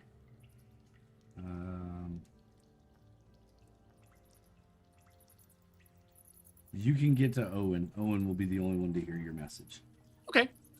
I am going to relay the message of what I found. So basically, I found the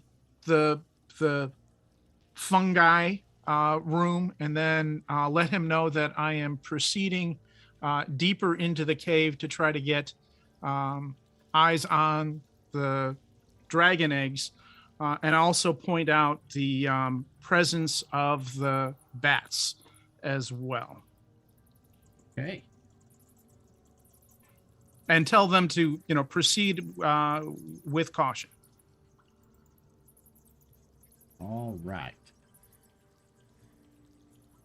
Oh, and you hear a whisper on the wind, if it were come into your mind, and you hear this message from Teo.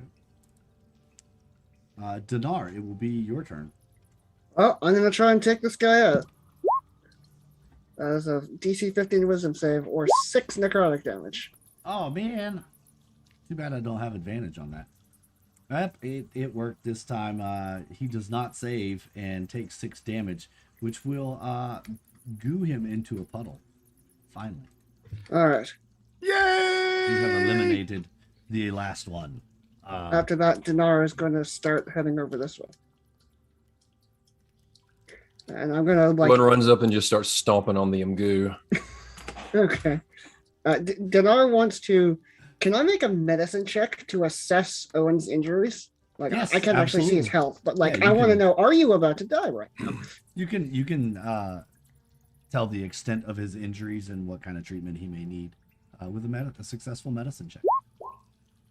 Well, successful maybe be a little bit on me, but that's a 13. Yeah. How many hit point are you down right now?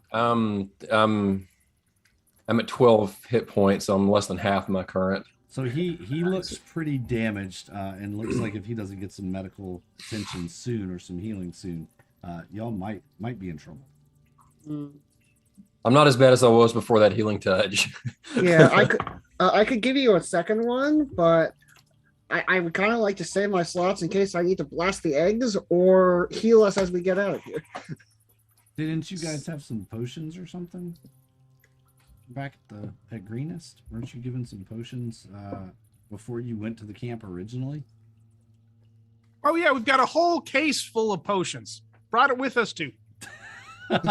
Well, maybe not that many potions, but All right. I'm sure that you would have gotten a couple of healing potions. All right. Well, in that case, Dinar is going to pull one out and hand it to Owen. How much do they heal? 2d4 plus 2, if memory serves. Yeah, just a standard healing potion is 2d4 plus 2. We'll say. If it was an extra heal, it would be a little better, but these are just 2d4 basics. plus 2. Yep. Well, apparently there is one kind of die you can roll well. There you go. You chug that sucker down and are feeling much, much better. What's that, 10? Yep. I'll let you all kind of make your way towards Teo. Okay, and I'm going to tell Dinar that I heard a disembodied voice, that Teo's disembodied voice telling me that there are mushrooms and bats ahead. Dinar is a little bit concerned by this information, but... All right, and as you approach, you see a cliff. It's about a 20-foot drop down, and then there's a set of stairs leading down, or I'm sorry, a 10-foot drop, and then about 15-foot downward stairs. Dinar is going to take the stairs. All right. As you all take the stairs, suddenly you hit the second stairwell. The staircase collapses into a slide, sliding you all the way down right into the base of these giant purple mushrooms.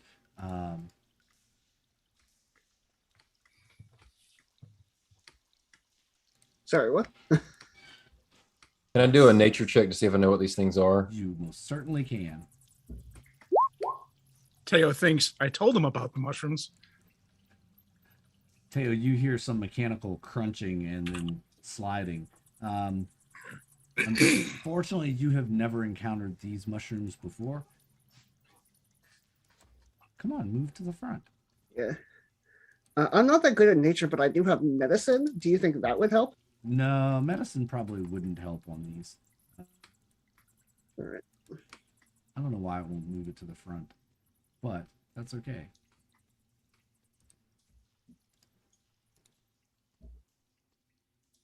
Oh dear. I didn't realize that they were right here. Okay. Oh yes, they are right there. 4 of them, 4 large mushrooms, almost as tall as a man. You slide right into the base of them, and are prone. Is it Dinar's turn, or does something else happen? Right now, yes, it is your turn.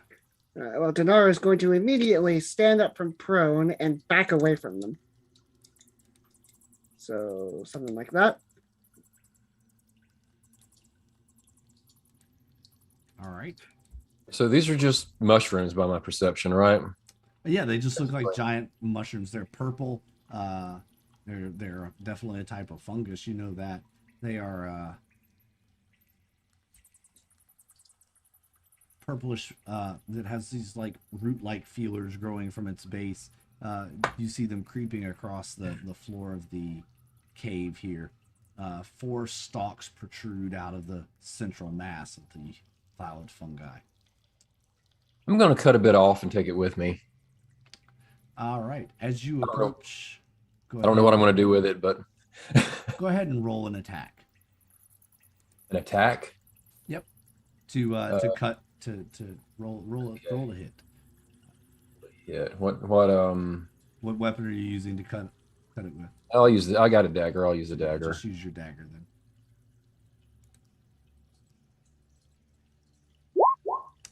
All right, and you do. You cut a chunk out of the mushroom, and when you do, you see one of these 4 what you call it, tendrils, basically coming out of the center mass. They rise up on this mushroom, and they are going to 2 of them come down and attack you. Hitting with an 8. Ooh, the 17 hits, but only does 1 necrotic damage. And you feel the flesh just kind of turn black, and right as the tip of this thing hits you, it just pulls a little bit of the flesh away and turns your arm black. Not the same arm that just got blown up. Oh, of course it's the same arm that just got blown up.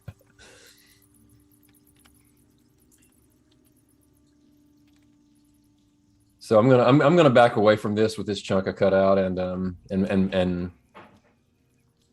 all right. As you do, you see that there is another path on the other side of the cave. Kind of the floor is all covered with mushrooms, but there looks to be another path a good distance away from these violet mushrooms, these purple mushrooms. Dinar is going to do whatever he can to avoid them. Also, is this anything? It's sort of there's an icon here, and I'm not sure what it is. that torch-looking icon. Oh no, that's just the dynamic lighting thing. Oh, okay. See, I can change the lighting directions. Makes sense.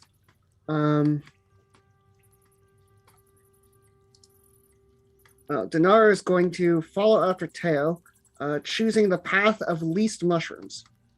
All right, that will take you around the left side of the room. Okay, so over here, and then over here. And up ahead, you can see Teo kind of hugging the left wall of the cavern.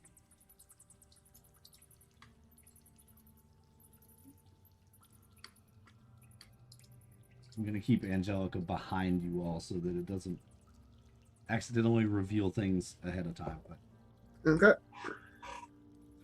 All right. You all finally do catch up with Teo. Teo, your compatriots catch up with you. Well, we haven't found what we're looking for yet, so I'm full on. Let's complete the mission. Let's head deeper. It looks like there's a staircase off to our east. Is that correct?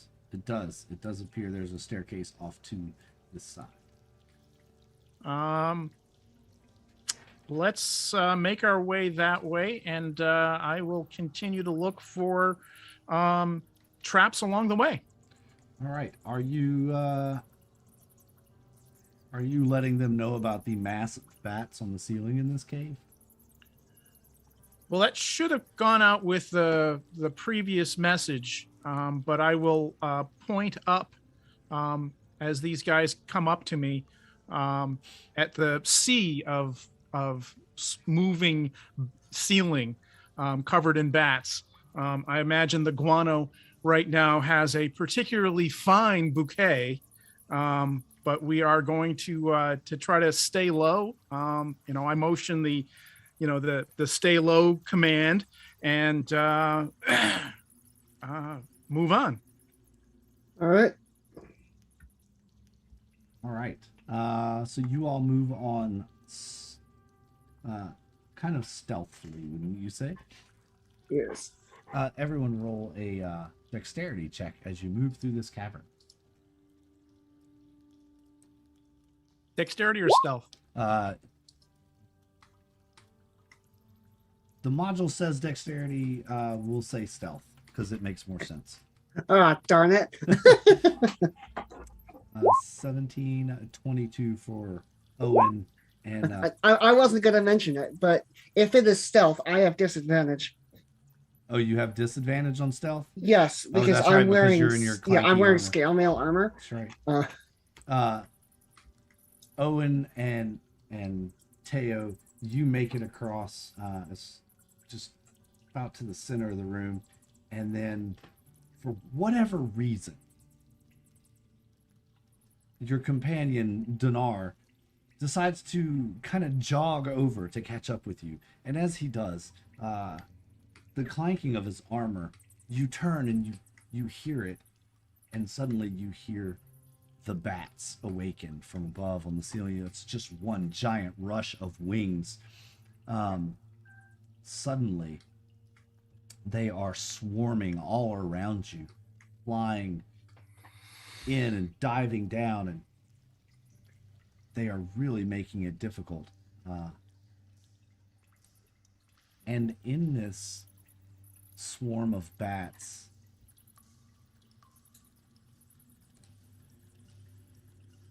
you all are being attacked by something.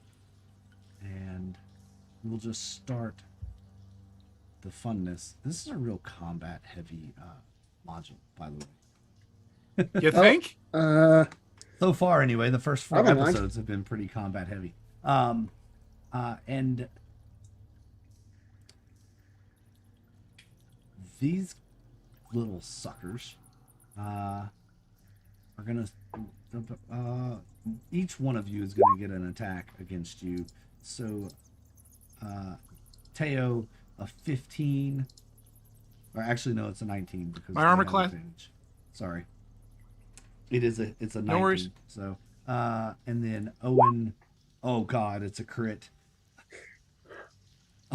I'm not trying to kill you, I promise. And Dinar, that is an 18 to hit you. Come on. As these bats are flying, Teo, you take 4 damage. Owen, you take 7, and Dinar, you take 6. But as soon as these bites hit you, you feel something latch onto you, and wherever it is, And at the start of each of the next turn, I need each of you to roll a d4 plus 3. Okay. Do I have to? Unfortunately, yes. Unless Are we rolling? you remove this thing from you. You look down and it looks like some kind of rabid, misshapen, weird bat creature. But it does not look like the cave bats that are swarming around you. Are we rolling new initiative, or are we going on the same one? We can go on the same one for the simplicity's sake. Let me just Alright. do this real quick.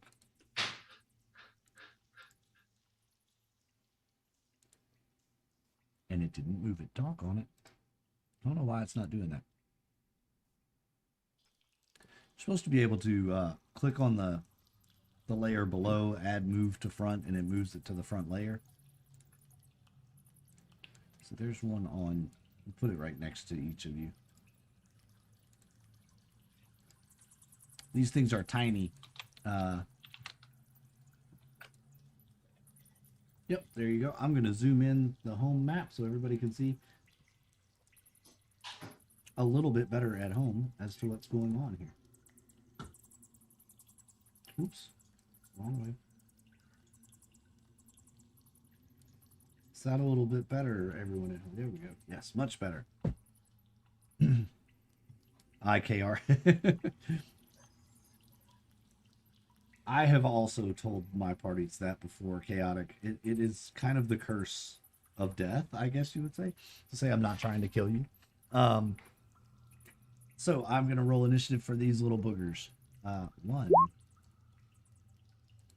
2, and they each, since it's individual, each one of them gets their own. And now then we are going to sort descending.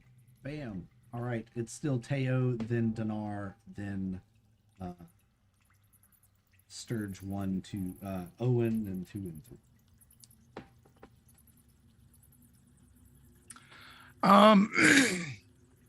3. This is an interesting predicament we've got ourselves into.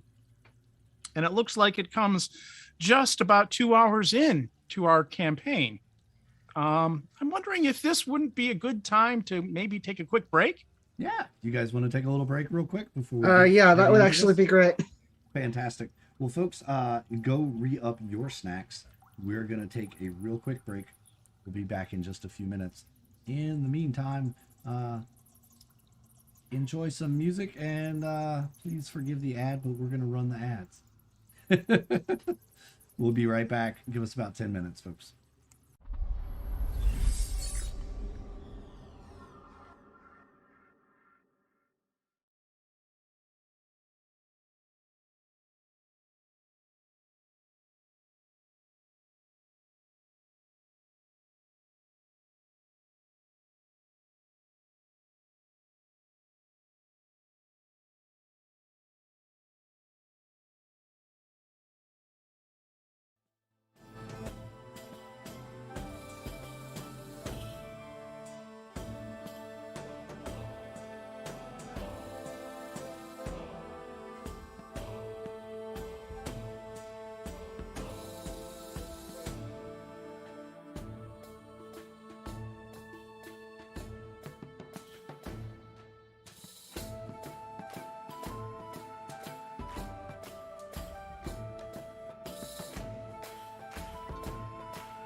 Hey everybody, we are back with a Hoard of the Dragon Queen. Gonna give out a few more shout outs for the follows that we've had and the subs that we've had today. Thanks so much for that.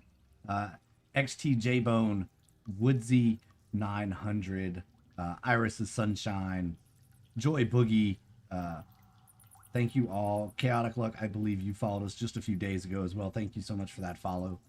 Word Runner, also some follows there, filling out and topping out our 100 follower goal. With we're now sitting at 105, so thank you so much for helping with all of that, everyone. Without any further distraction, we're going to jump right back into this gripping battle with our characters are trying not to kill themselves, and we're going to get right back into it. At the top of the round, we have Teo, who has this bat-like creature attached to his body somewhere, and it's just, you can feel it just pulling the blood out of his arm, or maybe even his chest. What are you gonna do, Teo? Well, personally, I like my blood. So I am going to do my best to get this thing that has latched onto me off of me. And I guess I will try attacking it with my dagger.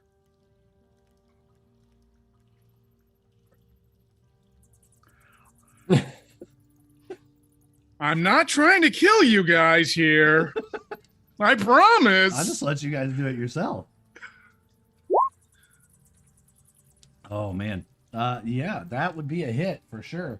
And with that, you're able to wedge your dagger in there and just snatch it right off of you, and flying to the ground it goes.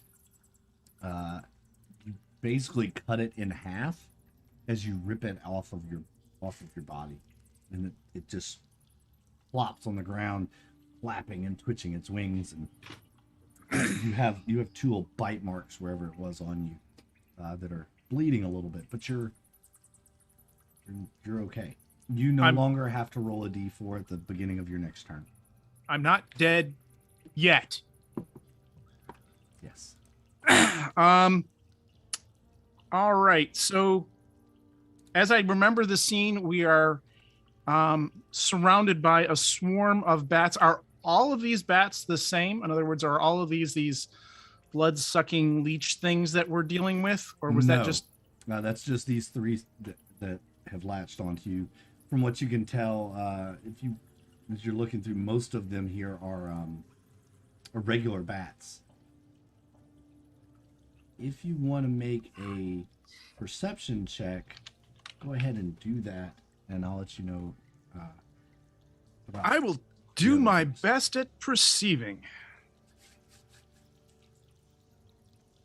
Perception.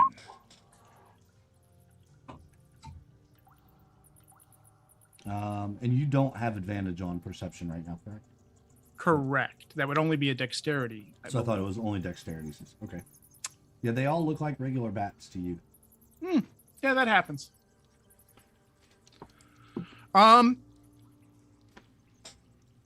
Is our movement obstructed in any way?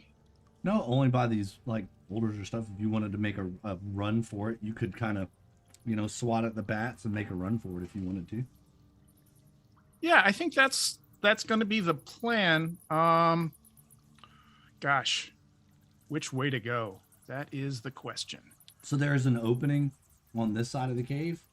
There is a set of stairs here, and it looks like it might be another ledge right there. Like a ledge, like a drop off. Yeah. Stairs or drop off. Stairs or drop off.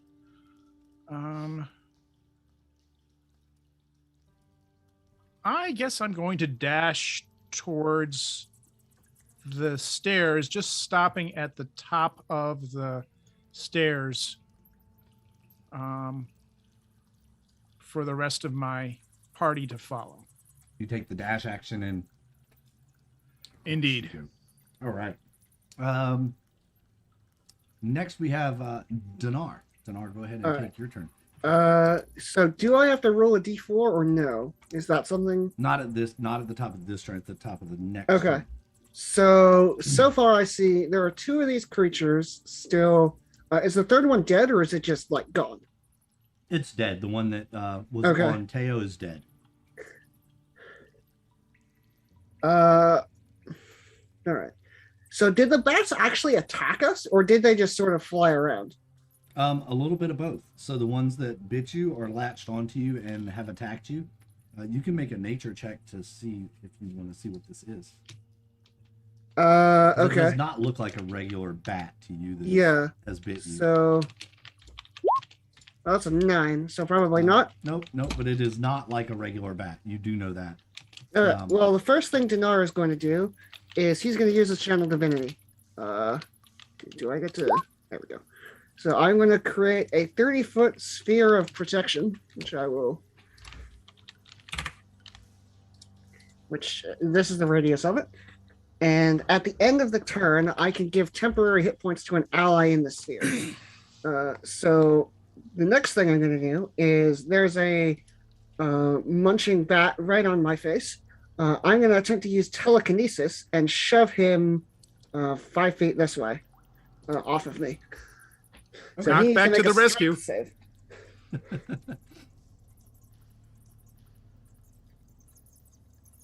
Go ahead and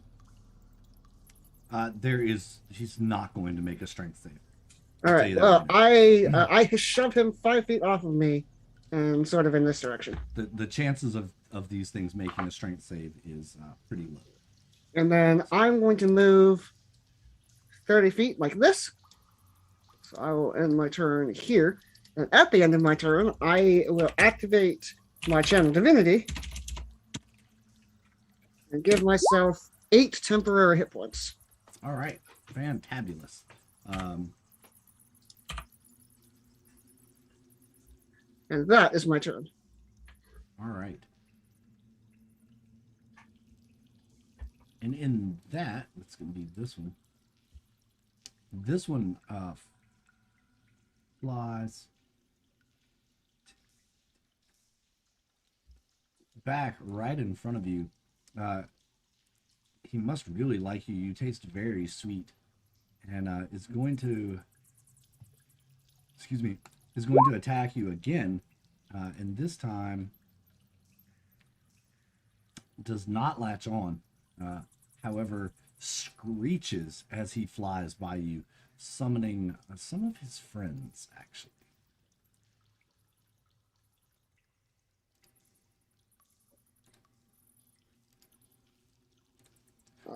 Oh dear. As you see more of them start coming out of the swarm of bats, there are now a total of 4 or 5 flying around, one dead one. Owen, it will be your turn. Okay, so we've got bats all around us, right? It's just these particular ones that are attacking us. Correct. All right. If you would like to make a nature check to see what they are, you can do that as well. I will do that. All right. These are sturges. They are tiny beasts that suck your blood, and once they latch on, they do not let go until they are full of blood. Okay. Blood-sucking sturges. I am going to call my patron.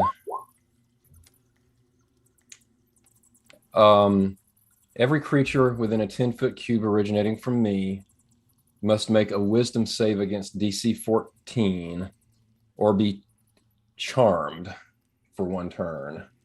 I'm going to say charmed. Okay. Because I want to see if I can make the bats attack their friends over there, the sturgeons or whatever they're called. All right. So that was a wisdom save. Oh boy. We'll try. I mean, these are teeny tiny little bats. They're not very. Yeah. I think I make it with a 15. Yeah, you said 14, right? 14, yeah. Whew, close one. I was just going to make you attack the if you failed, you were just going to attack the things anyway. So yeah, it's just basically those two, right? 1, That one made it. Wow. That one made it. Oh, they both made it. With a wisdom of 8. So the rest of the bats, can I affect them? Oh yeah, the bats, sure. The bats they're like unintelligent. I'm honestly just basically making a distraction here to get those bats to just like fly and hit their Oh, okay. You're just gonna kind of try to charm them into taking out the sturges, knocking out the sturges. Okay.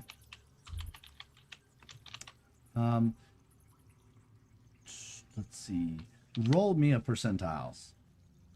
a percentile. Yeah, D100 over in the die Yeah. roller. 20. All right. And there are 6 minus 1. I have to move that. That's a mark.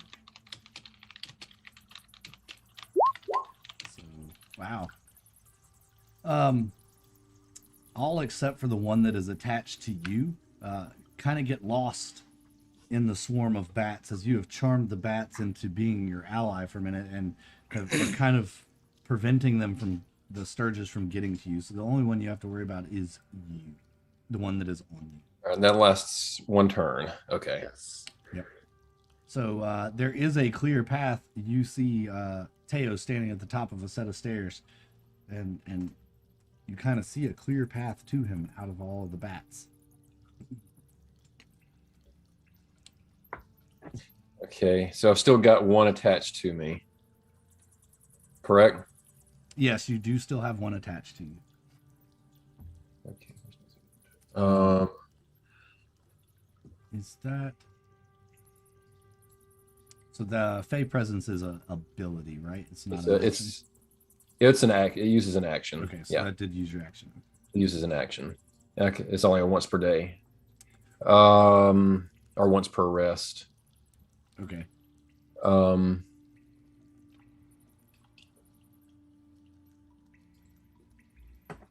Hang on. I didn't think beyond that action. That's okay. So you've got bonus action or move left. Yeah. Got something attached to me, but it's attached, so it would just move with me if I move, right? Correct. All right. Do I get a movement penalty here? Nope, there's no movement penalties. Not for this. I'm gonna move to about there. Yeah. All right. You go. I can actually move to there because my movement's 35. All right. All right, and at the end of your turn, my channel divinity will grant you the resilience of dragons, which in this case is 8 temporary hit points. Oh, that helps. Yes. Yes. The sturge that is attached to you pulls just a little more blood from you. With a 15, will that hit you? Well, it's already attached, but... Yeah, 15 hits. Yeah, and doing another 5 piercing damage. At that point, as soon as he does that, he releases from you and flies off back up towards the ceiling, having gotten his fill of Owen.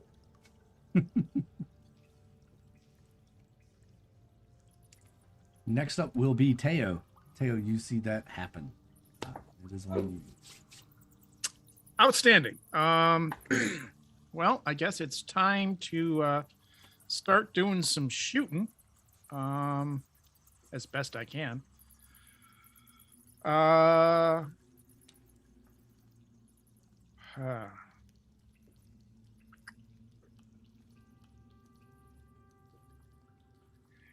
Can I see the blood-sucking leech that's on Dinar? It's near him. It hasn't latched onto him, but yeah, you could probably see it. Oh, so Dinar does not have one latched onto him yet? No, he got it off of him, but it didn't kill him. He used telekinesis to knock Oh, it that's out. right. That's right. Be gone, foul beast. Yeah. Let's see.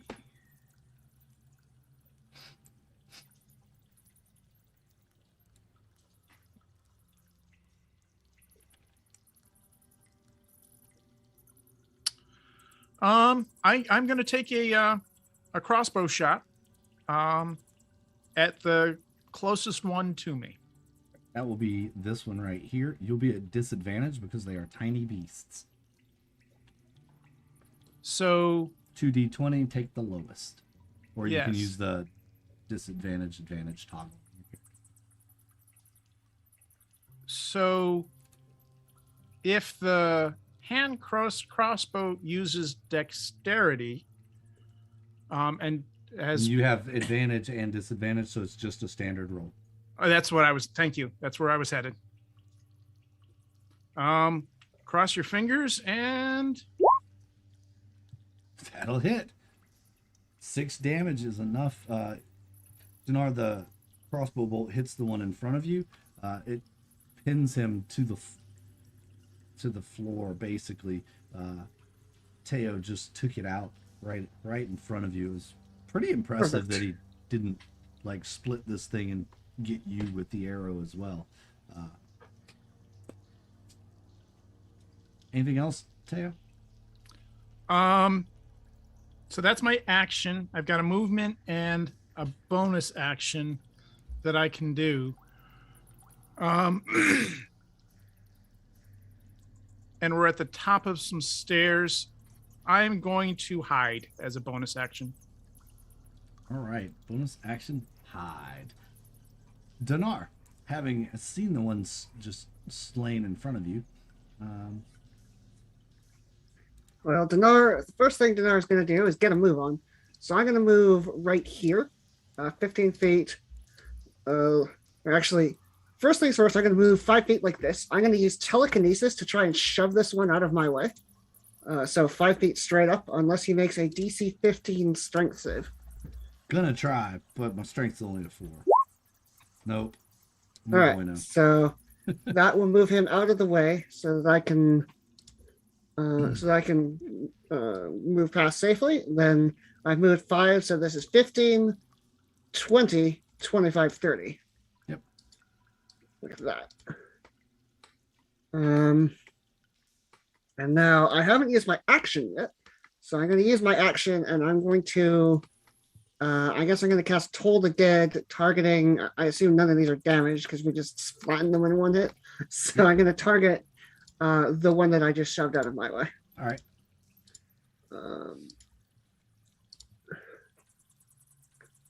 And as soon as it loads, Yay, roll 20 Look at- lag. there There we it go. is. So No, I do not save with a 2. well, it takes 3 whole necrotic damage. Oh, 3 whole necrotic damage lays it to waste. Oh, okay. I wasn't expecting that. That's Dinar's turn. All right. This guy's out of the way because he's full.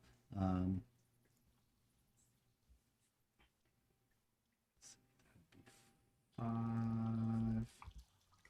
10, 15, 20, 20.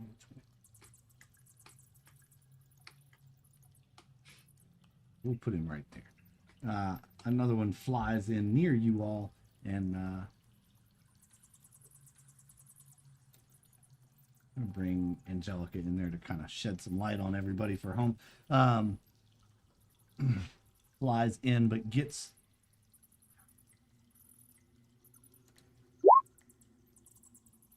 a little turned around in the swarm of bats and is lost.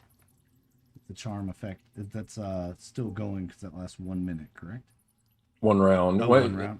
1 round. So it'll be over at the end of my. It'll be over basically with my round. Yep. This time. So that was Dinar, and now that Sturge went, so it will be Owen, right? Right. The charm effect will end with my turn. Yep, so that So ends I'm now. going to. I am going to just Eldritch Blast the one straight up from me, Mm-hmm. closest one, and hopefully. Hey, I think that hit. I think based on the 3 damage or 2 damage killing the other one, there's no way I can't kill it if I hit it. Yeah. In fact, you hit it, and it just moves the mass of bats as well. The force damage just kind of shoves everything around, and it's gone. And having been shoved around, this guy's kind of out of the way as well. So all the sturges are gone. No one's bitten anymore. You have some bite marks on you, but you're okay. You're all standing at the top of a set of stairs. Well, one thing that will happen, I'm going to use the channel divinity to refresh the temporary hit points on both the party members. I still have 8, but neither of them do. So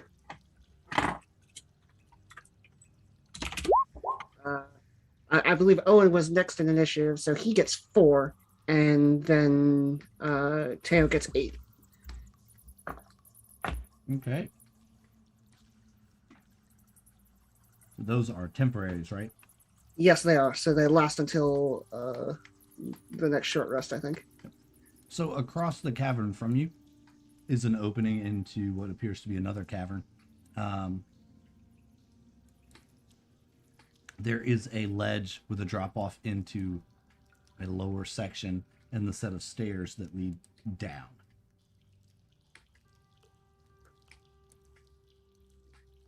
Well, considering if he's sort of up at the top, Dinar is going to head over here and just have a look around.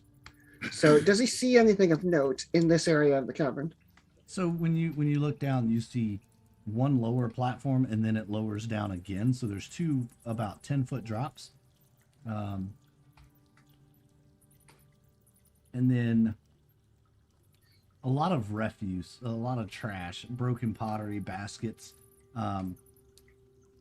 All kinds of stuff. This looks to be kind of like a trash dump, maybe. Interesting. Well, Dinar is now going to have a look over this way. Yeah, I was coming over here to look too. All right. So let's hang you back just a second. And hey, thanks for the follow there. Hi is me talking. I think I got that right. I hope I got that right. Thanks for the follow. Appreciate you. Oh, and you come over to this side and take a look around over here. This is number... Are we still in combat order? No. Okay. I'm just kind of going around the room here. Yep.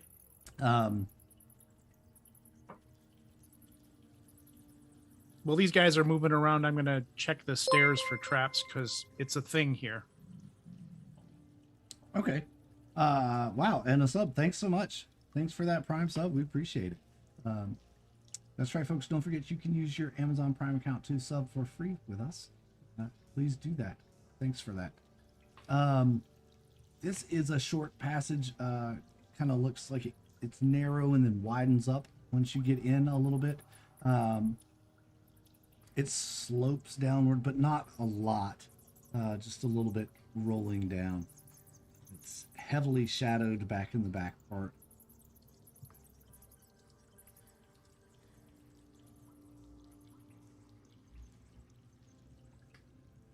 And then jump across the way to Teo.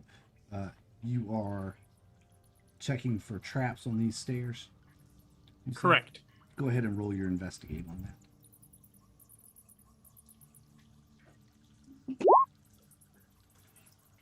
These stairs look to be okay, the stairs themselves, but as you kind of checking around here, you see this curtain down at the bottom of the stairs, and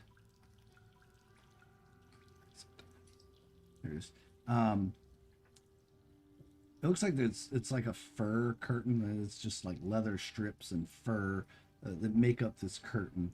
But something catches your eye. There's a little glint of light reflects off of it. You're not sure where you got that light from, but it's sure there's something metallic in there, you think. So let me get this right. There's something metallic on the other side of the curtain, in the curtain, around the curtain, In the curtain. in the curtain. Yes. And you also smell a very distinct smell. It's the smell of death, blood, meat.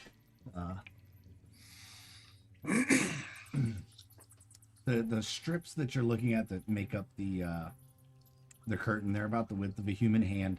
They're affixed to the ceiling and go all the way to the floor. So, you know those long plastic curtains and chillers?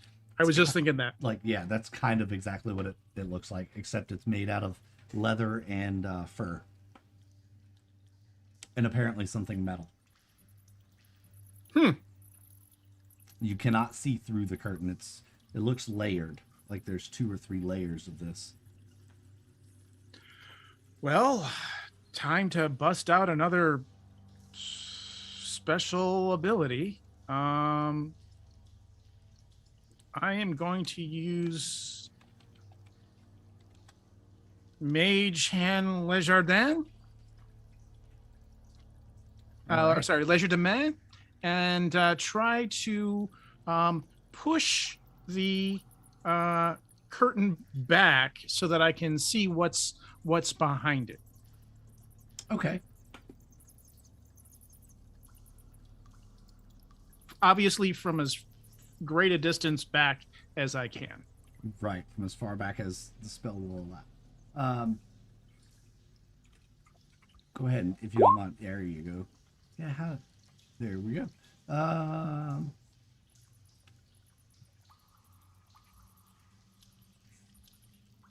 As you push this curtain kind of open from a distance, the smell of blood again wafts back up the stairs, hitting you in the face and almost making you retch a little bit. You see what looks like dry puddles of blood on the floor, and piles of bones,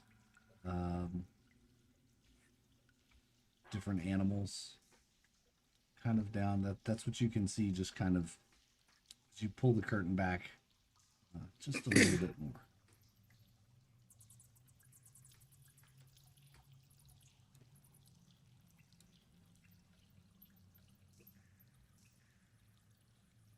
Why isn't the dynamic lighting working on this section?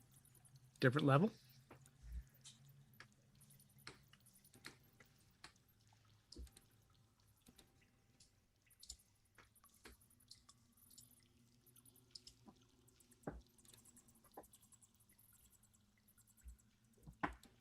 I don't know why it's not working on this section.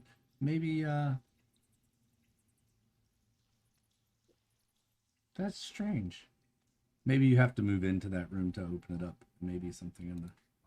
Let's see. No? Weird. I don't know, folks. Roll20's being weird. I really don't want to have to refresh Roll20. I'll lose all my note pages, but I might have to. Well, I guess I don't necessarily need to see as long as I have a description. Yeah, I can give you a good description. I just would like the folks at home to be able to see. We'll just have to use our imaginations. Yes, like we did back in the good old days. Let's jump back up here. Owen and Dinar, what are y'all doing? You look back and you see Teo has kind of taken a few steps down the stairs. Well, it didn't really seem like there was anything of too much note here, sort of mostly just garbage. On quick glance, is there anything in this room? Or, like, it seems like Teo found something interesting, and it seems like we haven't. So, Dinar is going to ask Teo, like, what did you find?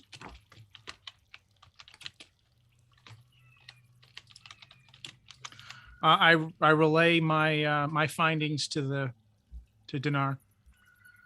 I think we found the right place. All right. Owen, do you see them conversing about what's going on there? And are you going to come over and share your findings, or? See, it's not opening it for any of you. That's what's strange.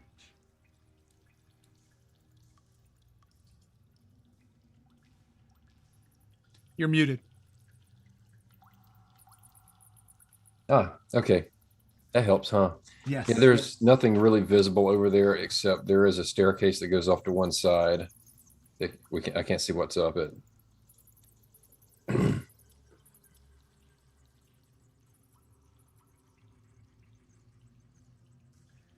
All right. So y'all want to continue down this staircase then, or?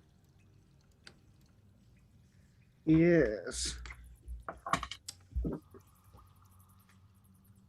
All right. You head down this staircase, and do you pointed out the curtain to them? The issue with Yes. the curtain. All right. Yes. How do you want to get through it? As far as you're just going to use your mage hand to kind of hold it open for you? It's a good question. Yeah, probably. That probably makes the most sense. Try to, push as many of these leather straps up and over and out of the way to create a space for me to get through. All right. As you all come down the staircase, you two are hit with this just horrific smell of just death, rotting meat, old meat, blood. And as you step into the room, does that open it up? I'm going to do something. That did. For you, it did. It didn't for me. So let me refresh Roll20 on the stream side and see. Cross his fingers. Maybe the folks at home can see it now. Yeah, actually, I think they can now. I think I'm going to have to bring Angelica down there. That's what it is. Yep, that's what it is. And in this chamber, there are animal carcasses hanging from hooks and chains, gutted and skinned antelope, deer, and goats. What look like maybe big cats and even a few small bears here. Some of this meat, it's obvious from the smell that it has been here for a while. Other than that, there doesn't seem to be anything else in this room. As you came through the curtain, you saw that there appeared to be small hooks, blades, very, very sharp pieces of metal, broken weapons, even some of it rusty, old, all kind of woven into these curtain sleeves. Definitely meant to either keep people out or kill things trying to leave. Perhaps this looks like a kill room, so maybe if something escapes, it'll get cut up in the curtain as it's trying to leave. But no eggs here? No eggs here and no exit out of this cavern. Well, seems like we need to head back then. Indeed. Can you lift the curtain again, please? The curtain should still be open. I didn't move the mage hand once I opened the space, so it should still... perfect. All right, well, then I will head back out of the meat room. Right. As you all get back into the bat room, the bats have settled down. They've calmed back down a little bit. Don't see any more swarm. There's no more flailing about, and you're much more careful to take steps across here to not alert them. As you do that, make a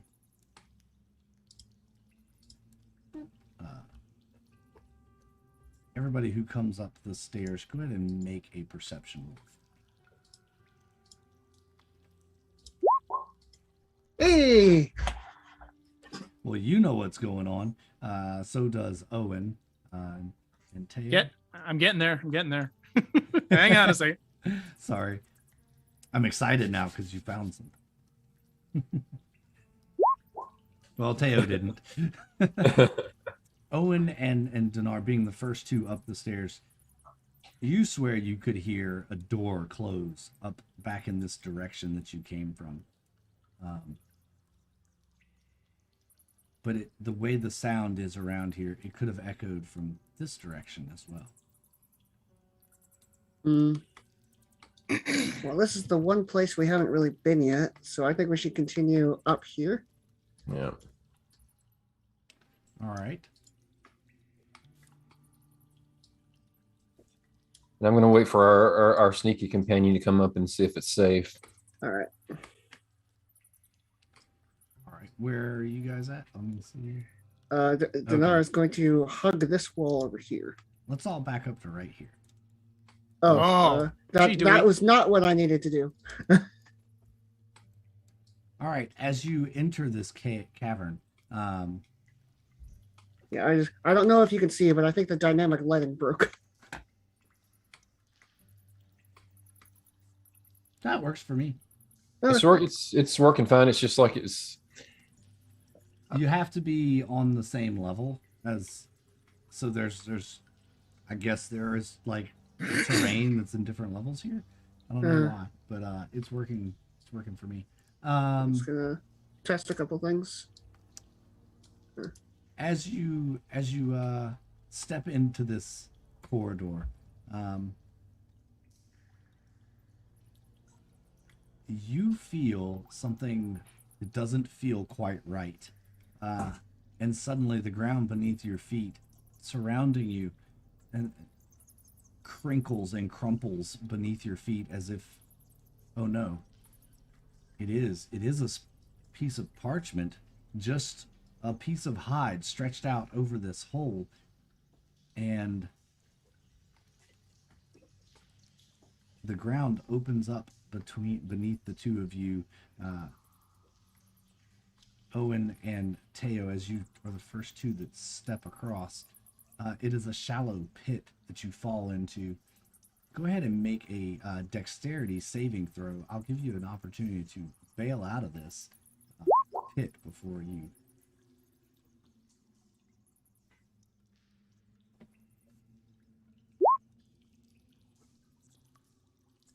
Oh, wait, that should have been with advantage. Oh, yeah. Could have been. It doesn't matter, though. You can roll it in case you roll a nat 20 and you can do some heroic. Sure, why not? Let's should I just let's just do that. Roll another one. There you go. All right. So you're able to you feel it going, and the quick reflexes that Teo has as a sneaky, stealthy person, kind of just almost looks like he levitates for a moment. Dinar, you see your companion Owen start sliding down in a hole, and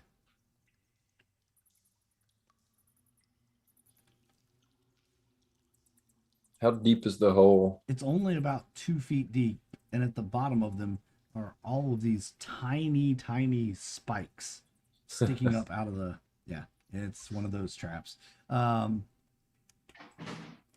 Spikes, very dangerous. Yes, they are. Well- And you're going to take 2 points of damage as you hit the bottom of the spikes, piercing damage. You can reach the top of the pit and pull yourself out, though, with a successful strength. But I need a Constitution saving throw as well. Oh God, what is with these dice today? I don't know. I do not know.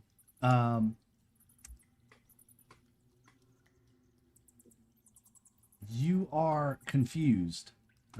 Your brain goes foggy, and you are suffering the effects of confusion for the next minute. You are kind of dazed and out of it down in this pit. Although it's only maybe waist deep on you. Teo, you see this. Dinar, you see this as well, as Owen falls in the pit, gets stabbed through the boot, and I'm going to reach out and try to pull Owen back up. all right. Go ahead and make a strength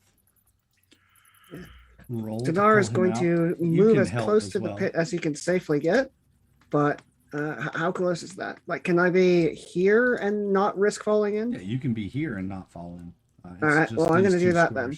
Yeah. And I'm going to take the help action to help Tail pull Owen out of the spikes. All right. So roll a strength check with advantage. Yes.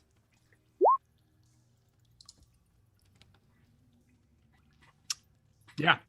Yeah. They're struggling. I guess these boots are kind of stuck in the spikes pretty good. And in his confusion, he's not helping you any. Just kind of sputtering around and let me actually. All right, it's time for Plan B. I'm going to use telekinesis and shove him out of this pit. Okay. So, like, I tried being gentle, but instead, you need to make me a strength save. I'm pretty sure it says that if they're willing, they don't have it. But considering he's confused, he probably can't like give me his consent. So make me a strength save to avoid being shoved out of this pit. All right. This is the one time we want you to roll in that one, okay? You're muted again. All right. Hey, got it! Got the nat one! Okay, so You failed to roll. Good job. I shove you 5 feet up 4. and away from this pit. So sort of 4. like this, and the landing isn't enough to hurt you, I don't think. No, you I did basically shove him out of the pit. I put my maximum effort because he seemed to have been lodged into the spikes pretty good. So he was, if the pit was 2 feet deep, he was fully 3 feet off the ground when I let go of the telekinesis. Yes, it's one of those. I'll point out again 4 nat 1s I so know. far today. Roll20 hates you today. Roll20's fault. Yeet spell for the win. That's right.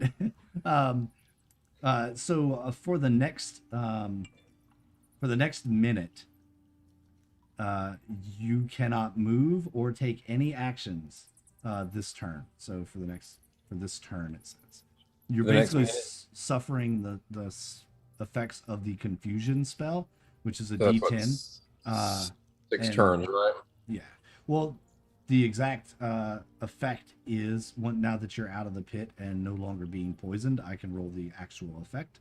And it is that on a D10, I rolled a 4, so that's you do not move or take actions this turn for the next 6 seconds. All right. Well, I'm perfectly happy waiting 36 seconds for the effect to wear off. Yeah, y'all stand there for a minute, kind of assessing the wounds, and How big is this trap? I mean, can it's 5 by 5. You can jump across it now that you know Okay. where it is. Yeah. to our northwest, there's something on the wall. What is that? Northwest. You're talking about this area Not so far. Is the here? above it? Click and ping for me. I'm trying to see where you're. Oh, right. Yeah, there. right there. Right there. That is a staircase that leads up. Yeah. One thing I will say, Dinar is going to pull out his healer's kit and clean and disinfect and bandage up Owen's stab wound because I do not want that to get infected. Okay. That is great. I take a moment. I look down at Owen's footwear and go, well, there's the problem. These boots were made for walking. That's just what they're going to do. Oh boy. So I'm coming out of my confusion now, and I'm like, what in the hell was that?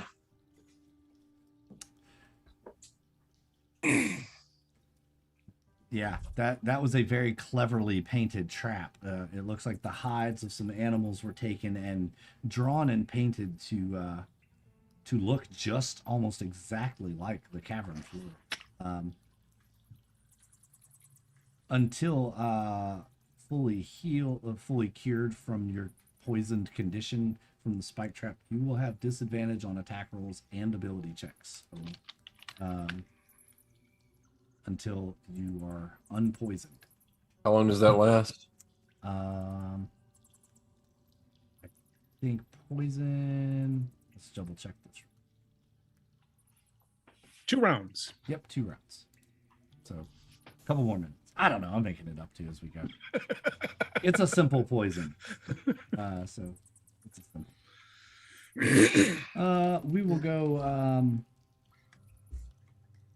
and you get across the spike trap easily enough. Now that you know where it is, there's a staircase to your right to the north east quadrant. There's also one that leads down to the northwest. As you step in, you hear the skittering of something clawed against the stone floor of this cavern.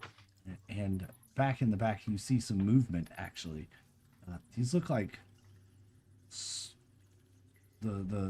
well, you've seen them out there before. These are those dragon dogs, they called them.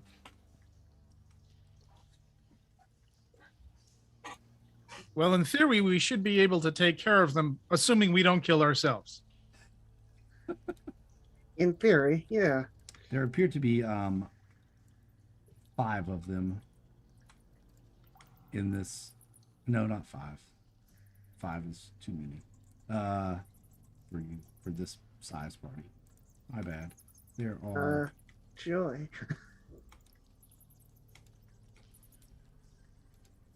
Oh, they're right here. Okay. Yep. There are 3 of them back there. Do I see any eggs? Not here. Hmm. But there is a staircase that leads down and a staircase that leads up.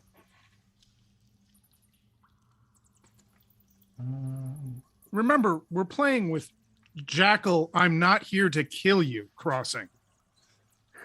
Yes. It wouldn't be this easy.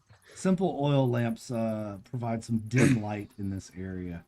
And you see the staircase on the right leads to a ledge up above that kind of spans the whole length of this lower section as well. And by the way, he may not be out to kill us, but Roll20 is out to kill me today. So Yes. So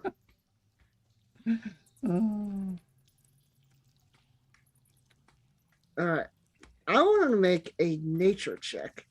And so do we what exactly was the nature of this pit trap? Specifically, did we have to jump over it or like edge around it, or are there just spaces where we could walk over it? Because what I'm wondering is, over it. I mean, it's just a long trench across. Yeah.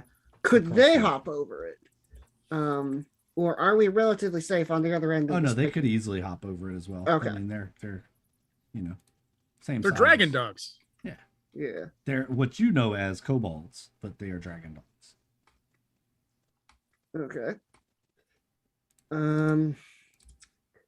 I think we should just try and take them out.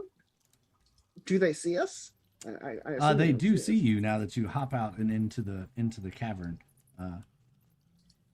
They do see you and start hissing, and you see them grab some of their weapons. A couple of them have daggers. One of them has a sling, and they start making some koboldy hissy noises.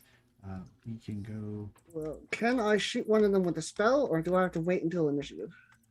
We'll do initiative, since there is no real surprise to this. Y'all came in, saw them, they saw you about the same time. So we will go initiative. And Do you need to clear the order? now Or we'll are we keep going to use the same order? I'll Okay. just roll new orders for the kobolds, if that's all right with you all. I rolled a 21. I'm happy keeping the same initiative. I This figured is the y'all best would probably be initiative I will have in a long, long time. so I'm at disadvantage currently. Correct. And this kobold in the rear, he's gonna go first. 5, 10, 15, 20, 25. He's gonna stop right here. He's the one with the sling, and he is going to target Dinar and All right. make a ranged weapon attack with a sling. And he has pack tactics, so he does have advantage on. What? No, How does he have nope, advantage? he's not close enough. You're not within 5 feet, so never mind. He does not. Yeah. So a 15. How long's 15 it been does not since hit. we entered the cave, by the way? The main entrance of the cave? Yeah. You've probably been in here about an hour. Okay. It's pretty close to an hour. Okay. I need you to let me know exactly when an hour passes, because that is when the super dark vision for the team and enhanced ability wear off. Right. That's also when my current hex wears off and I have to cast a new one. Okay. Yep. It's been close. You're not quite there yet. You probably got 15 more minutes. All or right. so. Hopefully we can take these guys out and find the eggs before that happens. All right. So that misses. His sling bolt flies past you. Next, Dinar, it will be your turn. All right. Well, Dinar is going to return fire. He's going to cast a Toll the Dead, targeting this kobold. Since apparently, well, dice are hard. But if he fails his wisdom save, he will take a whole 3 necrotic damage. Yeah, I rolled a 0. So yeah. All right. Well, he takes 3 whole necrotic damage, and after that, seeing that Owen probably doesn't want to be the target of attacks, Dinar is going to valiantly step up in front. All right. And that's my turn. Teo, it is your turn. As you're standing outside the spike pit. I will unmute and let's see.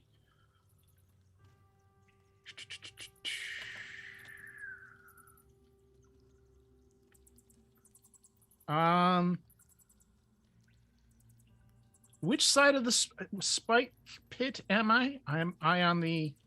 Yeah, you're on the inside, we'll say. Okay. I'm just gonna start taking crossbow shots. I mean, that's probably the best thing that I can. On the one that has already been hit, I will go ahead and do another one of those crossbow shots.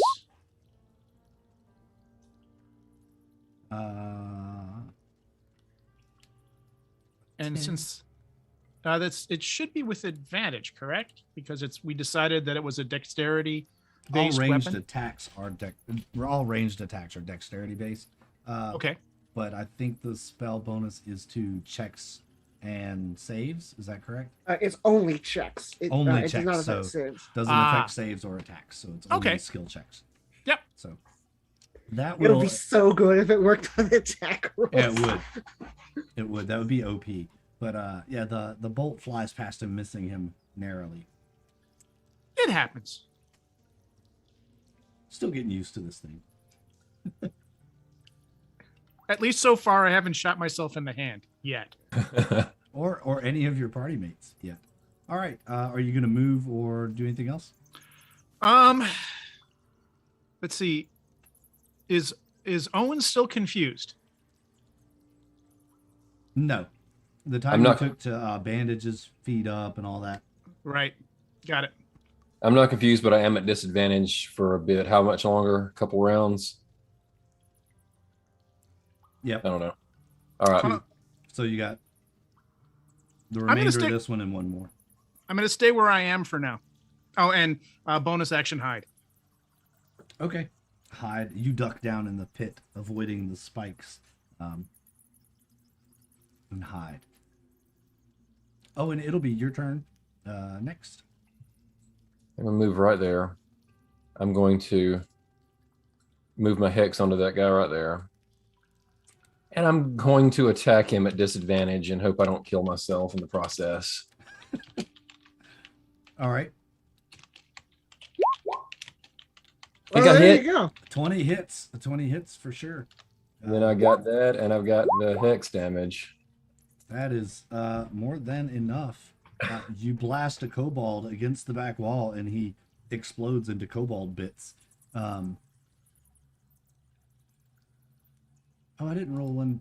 I guess I didn't roll initiative for this guy. I only see one kobold in the initiative order. Okay, good. It works out. He goes later. So. Anything else you gonna do? Nope. That was action, bonus action, and I'm not Gotcha. moving anymore. So This kobold with his dagger runs straight to Dinar and will stab at Dinar with a 16 hit. No. Oh, darn. The he perks misses. of wearing jingly armor. All right. He hisses. The next one will actually run, opening himself to an opportunity attack to get by you because he's not very clever.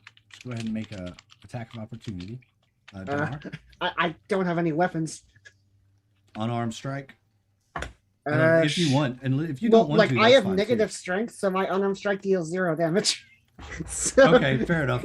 Well, then in that case, he cringes, expecting an attack, but slides by you and looks like he's going to head up these stairs. And then it will be Dinar. It'll be your turn. All right. I know I don't want that one getting away, so first thing I'm gonna do. I'm gonna use telekinesis, and if he fails a DC 15 strength save, I'm gonna move him 5 feet back.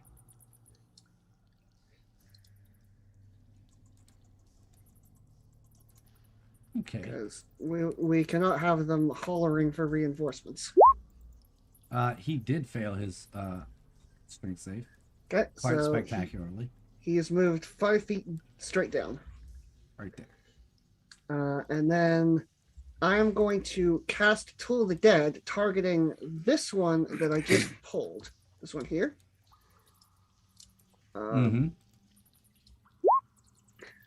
Well, that will be 3 necrotic damage since he's undamaged if he fails his wisdom save. Get over here, mouse. Okay, that's fine. Wisdom save, not looking to, not happening. All right, so he takes 3 necrotic damage.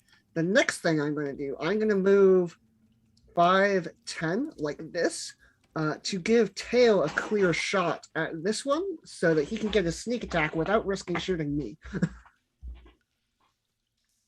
Right And on. then I will end my turn. Teo, it's your turn. Yay! I guess I'm going to follow through with a attack on the one closest to Dinar, using the trusty old hand crossbow, and remembering the old sneak attack routine. Yes.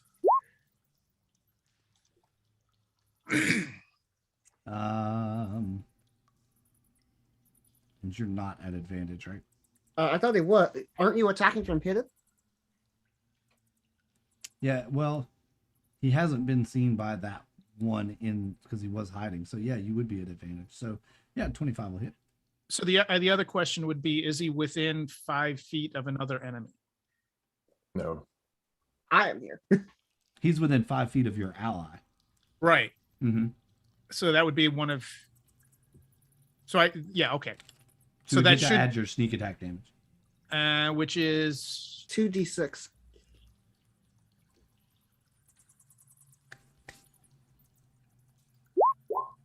So another 8 on top of that. Yep, he is kobold kebab. Perfect.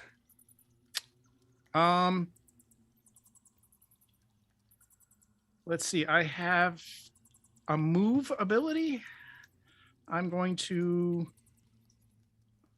move onto the steps. And try to block that means of escape. And then All take right. the dodge action as my bonus. Is dodge a bonus? I can't remember how dodge works. They changed it, and it throws me for a loop every time somebody wants to use it.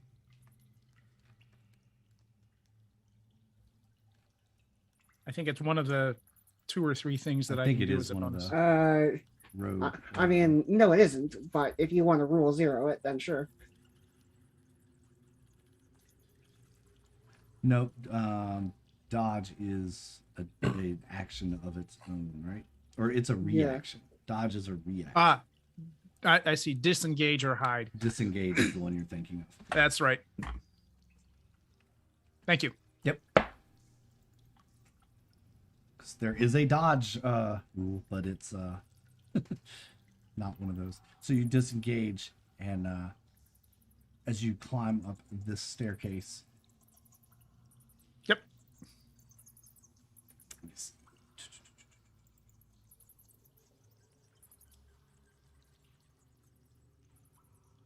And you see that there is a gate at the top of these stairs, a big iron gate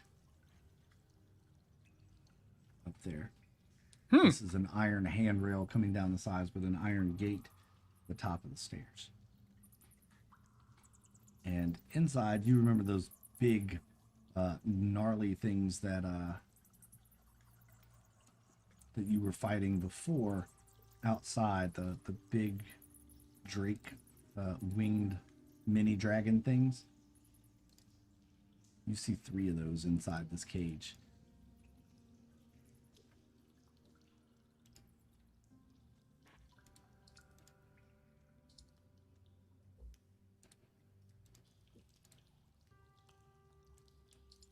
Oh dear.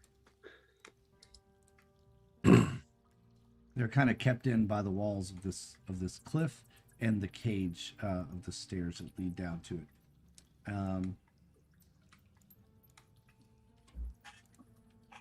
Apparently this kobold was going up here to, it appears, maybe open this cage and get these things to come and join in the battle.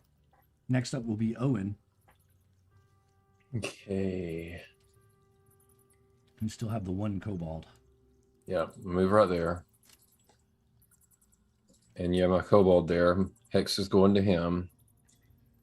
One last turn at disadvantage to see if I can keep from torching myself. It's only a disadvantage when you roll the really good dice.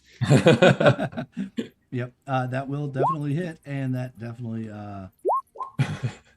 yeah, that's enough to splatter said kobold. And you look around there. There's nothing else in this cavern except what's down there. Those big guard drake, armored, winged dog-looking things. Do you want to take them on or move on? They are like starting to make some noise. There is a staircase that leads down right here. Hopefully, if we leave, they won't make too much of a racket. Because I think we've cleared everything behind us, so we could probably take them out with ranged attacks, but that might take a long time and make a lot of noise. I think we've taken everything out behind us, unless the camp out there gets wise to us being in here. I think we're safe from them being released on us too. Okay. I think we should head down the stairs then. How is the gate secured? There is a steel rod with a pin on the outside of the gate that kind of locks it into place. So the arm comes down, and then there's a piece that comes out, it slides into it, and a pin locking them together from the outside. So nothing fancy. Is there any way to jam a piton or something in there to make it difficult to unlock that gate? Probably, yeah. Yeah, if you have something like that, you could probably do that. I would like to give that a try. Use your thieves' tools and give that a try then. Just as you would pick a lock, you were going to try to unpick a lock. Or make a lock unpickable. And is that just click on thieves' tools? Should do it. If it's set up right. There we go. Tool. Use that. Did that do anything? Nope.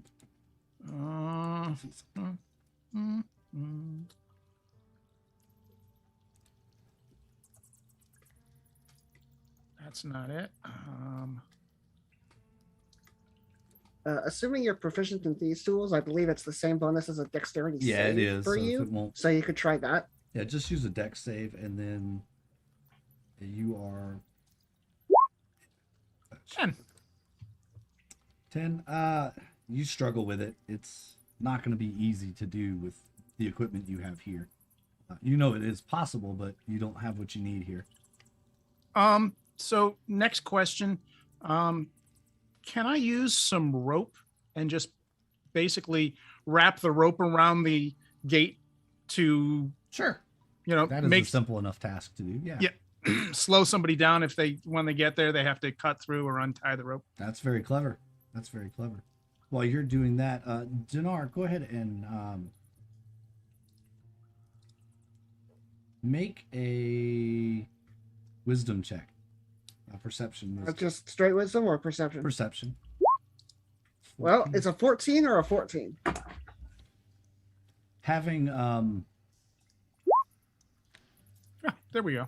hey, you figured it out. Nice. And you rolled a nat 20. So using your we'll come back to that in a second.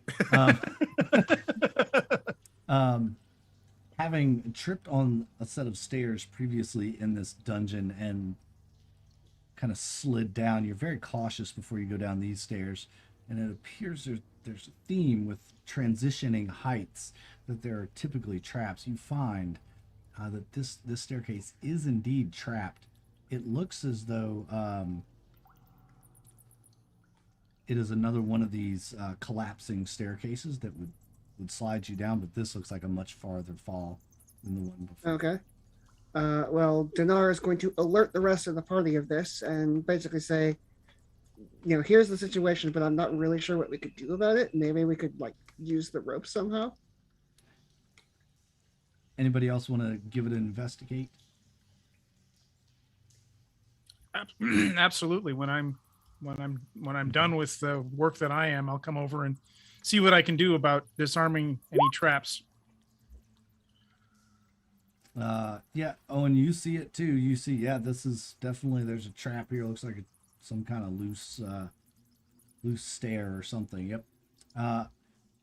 Meanwhile, Teo's at the top of the stairs and has woven a nice little slowdown with about 50 foot of rope. He's used it up, and not only is there a nice woven barrier that's going to keep the gate closed, he ties a nice little snare trap in it as well. So if anyone does come to try to undo it, the first thing that's going to happen is they will be snared and hung by their ankle upside down, dangling Perfect. over the staircase. And you finish that up and head down. You hear Dinar, "Hey man, this thing's got a trap on it. I don't know what to do." So We have need of your roguish talents. So I guess I'm going to try to disarm any trap that I find. yes, and you can either investigate it more thoroughly if you want, or you could just try to disarm the trap. And failing that, I can just throw a dead cobalt body onto it and see what happens. The old dead cobalt body trick. Well, considering how we've rolled, let me first try and investigate. If that doesn't work, I'll move on to disarm.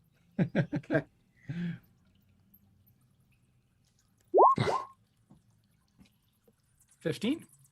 With a 15, you do see the trap, but it is not a collapsing staircase, as Dinar thought. His paranoia kind of got the better of him, and while it is a loose stair, you find that there is actually a rope and you look up and you follow the rope to the ceiling, and there's a net above the staircase full of very large boulders.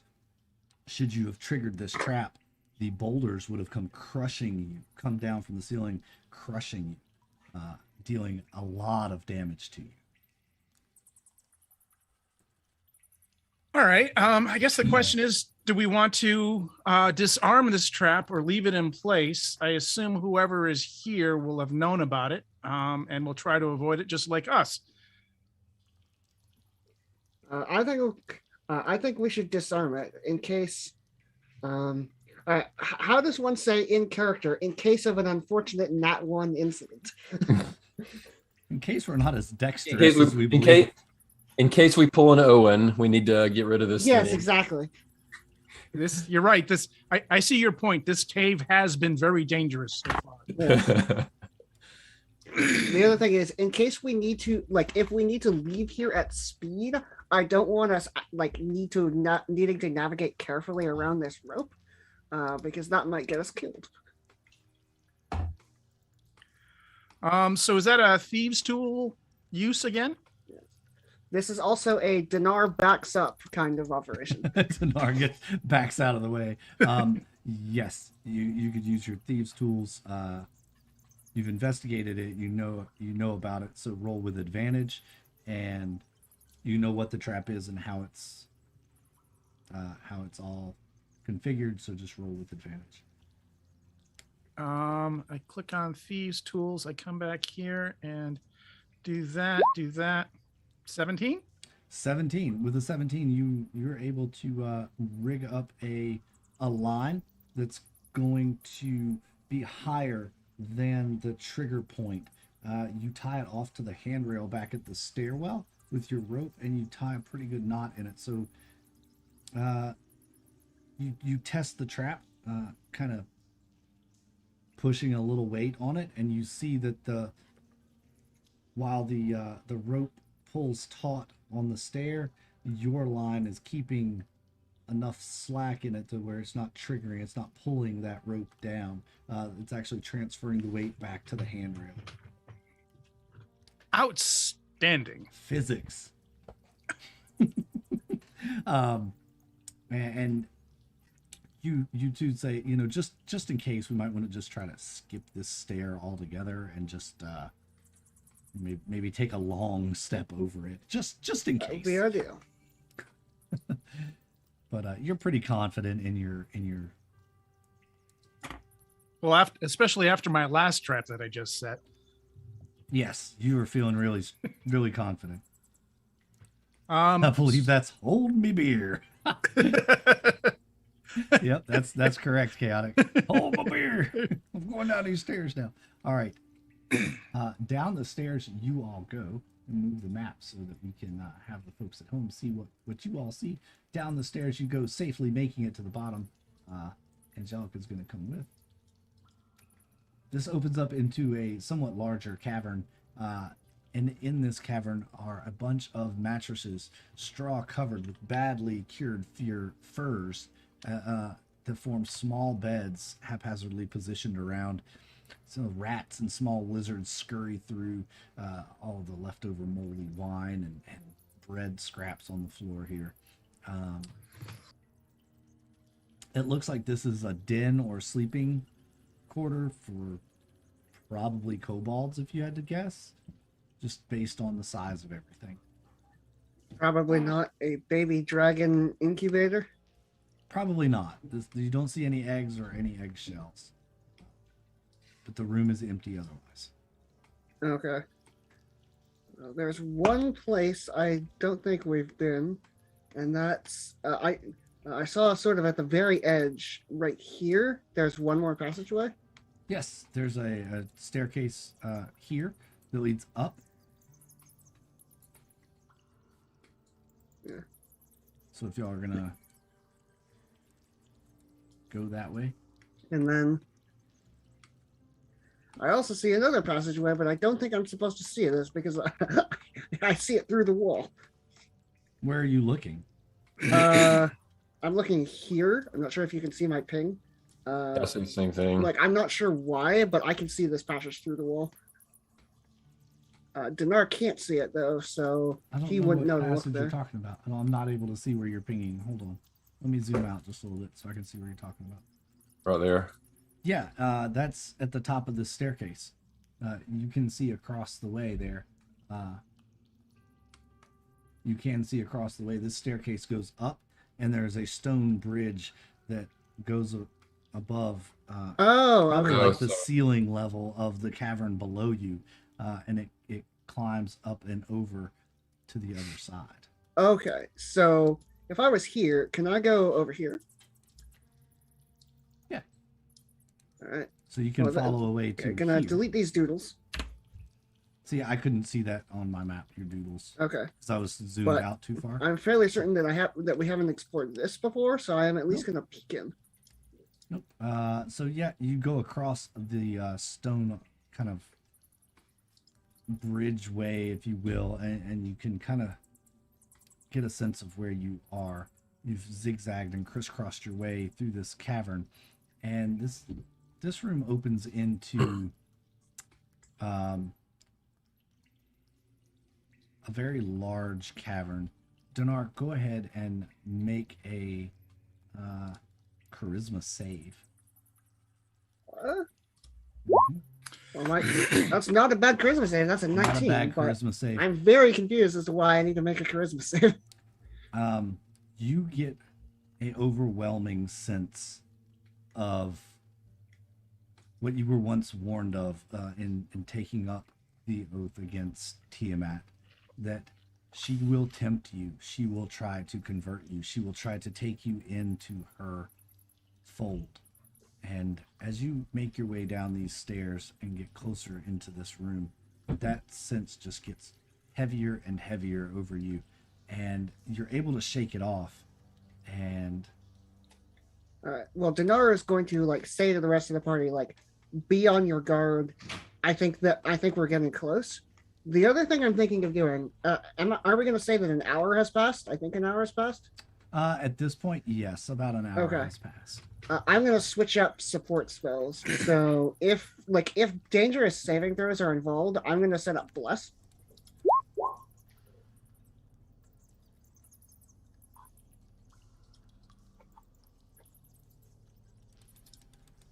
So, of course, I have 3 targets. Going to target the 3 party members just in case. And we need to get a move on because this spell does not last that long. But hopefully this will save us from temptation. And Dinar, knowing that just being in this area is dangerous, he's going to cast a spell to protect his allies.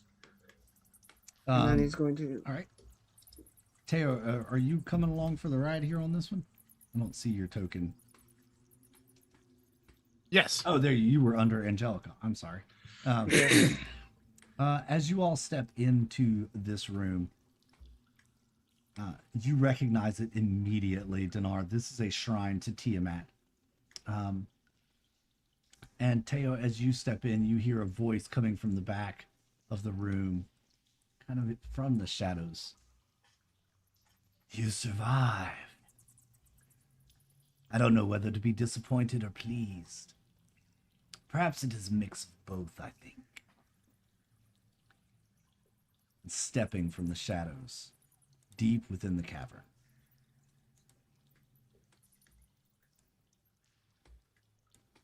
comes a big, gnarly blue stepping out. It's Langdarosa Cyanrath. You recognize him immediately. Along with him come his 2 bodyguards. I'm going to go ahead and move Angelica into the main room to get all of this opened up. And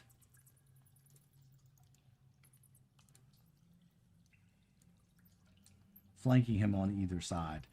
Now, the interesting thing about Langdarosa is, as he... Get his character sheet up real quick. Because I wasn't prepared for that quickly. As Langdarosa steps out in dragon form, you suddenly realize that the dragon's an illusion. He's not a dragon. As he gets full into view, he's a half dragon. It's a medium human, but he looks every bit of a dragon, if a man could be a dragon. Dinar, you recognize this as... some people call them dragonborn, but he looks more dragon than dragonborn. You recognize it because you yourself are a dragonborn. And he's...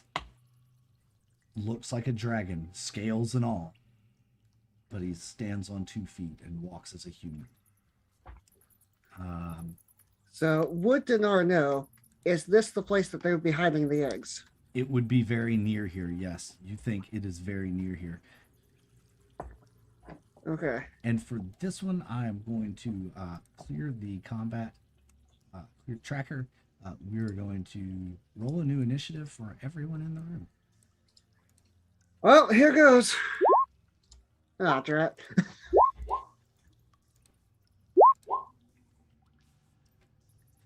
Oh, I'm rolling well on initiative.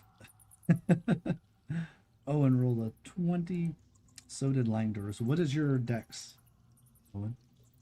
My dex is 17. Okay, you're going to go first. Should put you first, and it did. Hey, roll 20 worked. Hooray. So this is our big bad right here. Correct. Okay.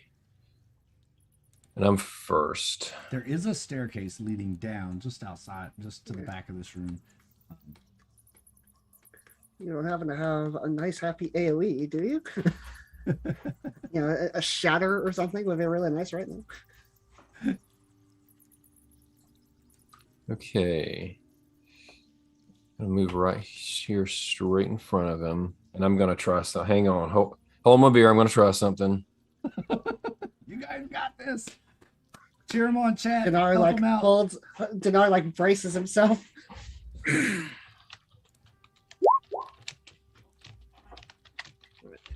You do get a D4 from Bless, which Yes. may actually be super important here. E4 from Bless. Witch bolt 2. That's 16 to hit. do you have inspiration or anything? Do you have an inspiration? Yeah, you gave us an inspiration early on, and I still have it. So, You can use your inspiration if you want to. okay, how does that work exactly? It adds 1d6. Adds 1d6. I'll do that. All right, your witch bolt flies across the cavern and strikes Langdorosa. I'm trying to say his name right. Sarenrath squarely in the chest. Go ahead and roll your damage. Actually, I'm casting this as second level spell slot, which gives me an initial damage of 2d12. Oh, fantastic! And Crackling beam of blue energy. Nice. Yes. so I guess I just roll something unlimited damage power. twice on it. Oh, here it is, level 2.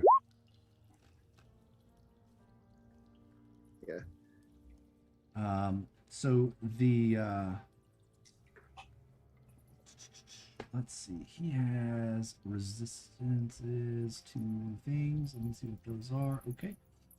Your witch bolt lands squarely in his chest, striking him a nice lightning-y blue bolt, and he does kind of wince a little bit as it hits him.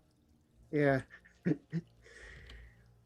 Okay, so now I'm holding that as concentration for up to 1 minute, and I can use my action now to cause more damage every minute.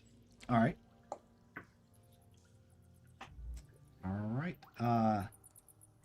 He laughs. He goes, "You silly elf." And he will stride unafraid into the room, straight over towards you. While that spell is still connected, it just gets brighter and brighter as he's just walking into it as if it's practically doing nothing. That was 5, 10, 15, 20. He laughs in your face, steps back 10 feet, and hurls his spear at you that he has in one hand. You see a great sword lashed across his back, but he's holding a spear in his hand. He throws his spear across, and with a...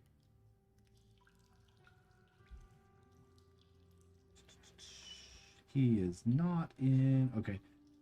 So that's a 12. So 12 does not I hit. think a 12 is going to miss you. And Yeah, 12 does not hit. he says, "There. use that next time. and his guards, of course, rush up right next to him, kind of making a protective stance in front of him. Both of them moving up. And, I need to pull them up. We might go a few minutes overtime, but we took a long break, so hang in there and stay with us, folks. Don't run away just yet. Berserk. We really need to take out these these bad guys. Where's Garo when you need him? Damn it. Where are you, Garo? You had to go sniffing the flowers outside of Greenest. Yeah. Each if one I of had these, one more spell slot. Each one of these berserkers has a great axe with them. And they are just going to stand their ground in front of their leader and just snarl. They're both humans, but they are definitely on his side. And they are waiting for the next thing. Teo, it is your turn. What do you get? Great. Yay.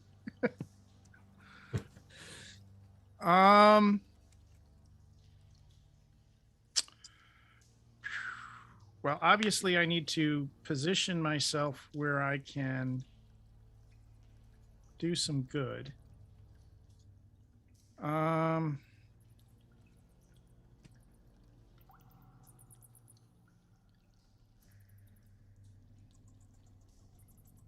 going to move slightly to there to open up a line of sight.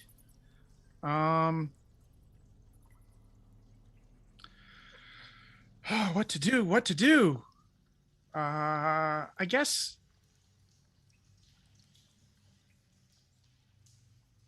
I'm just going to have to use that crossbow again, that lucky crossbow.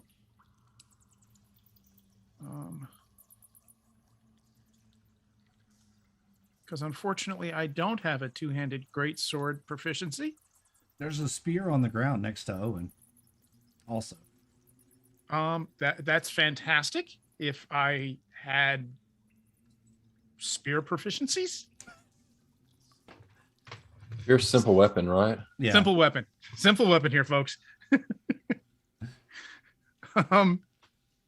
Let's see. Yeah, let's just give that hand crossbow a shot. Punch him in the throat. Why not? Here we go.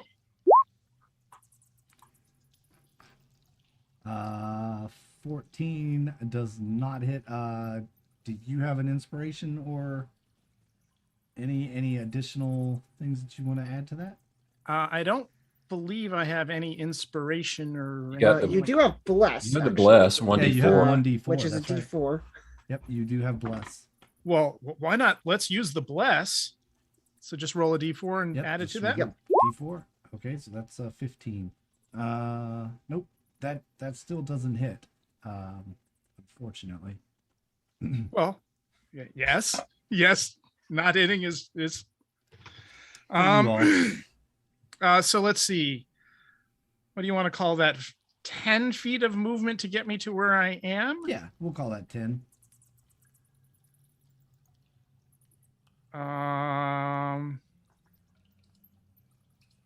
Question is, do I make a break for it and go after the eggs, or do we go toe to toe here in one glorious dying battle? I don't think we can. It's not my turn, so. I'm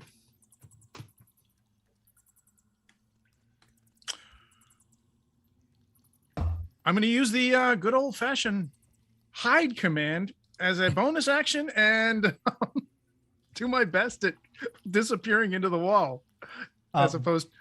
Yeah, because they're all right here. I'm going to need you to roll a stealth for that one, because they're like staring you down.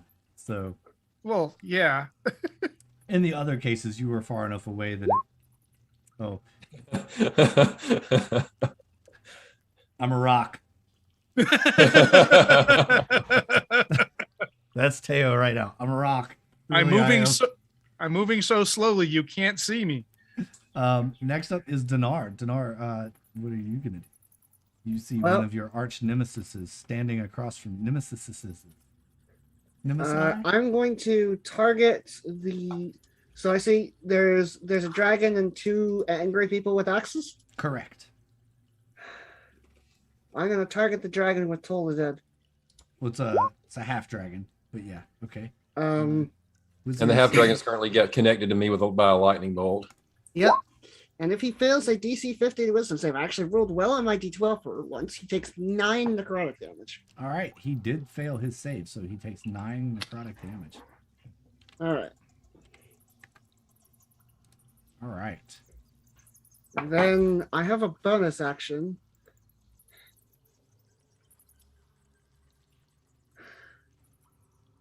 I'm going to. I'm not going to use it on anything. That's the nurse turn. All right. And as this is happening, you look around in this chamber. It doesn't appear natural like the others. It appears to be dug out and then the walls polished. In fact, even the stalagmites and stalactites that are in this room have been polished to gleaming columns.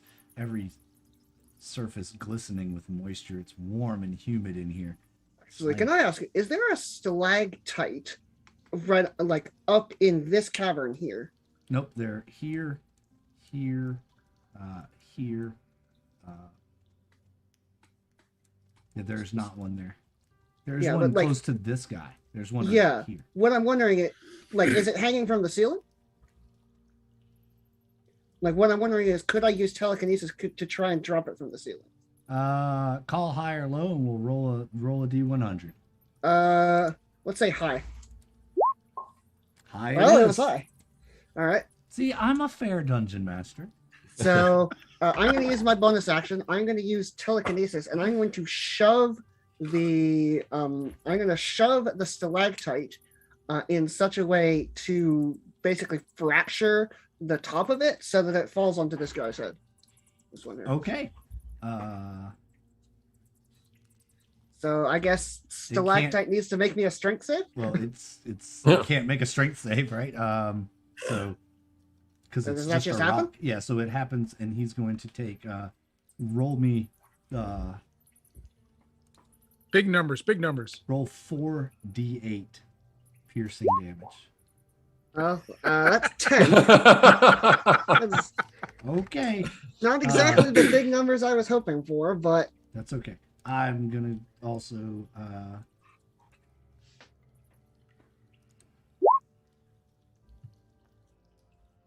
all right, the stones that fall from the ceiling and land on him do knock him prone.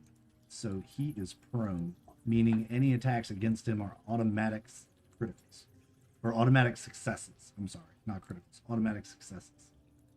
Well, that is Dinar's turn. So. All right. That would bring it to Owen. All right. So, with your witch bolt connected. Yep. So another 2 points of lightning damage. The dice don't like me today. Yeah. No, they do not. No, they do not. Can I make a perception check to see? Is this thing just straight up immune to lightning? You can make a perception check. Sure. We'll let that happen. Oh, that's a 23. So, knowing what you know about dragons and the cult of Tiamat, and in fact, Leosin actually told you guys that this was a blue dragon, and what you know about blue dragons is they're lightning dragons, and while they're not immune to lightning damage, they do have some pretty good resistances against it. That's what I thought. In any case. So, you can share that if you wish. Need to mark this guy prone.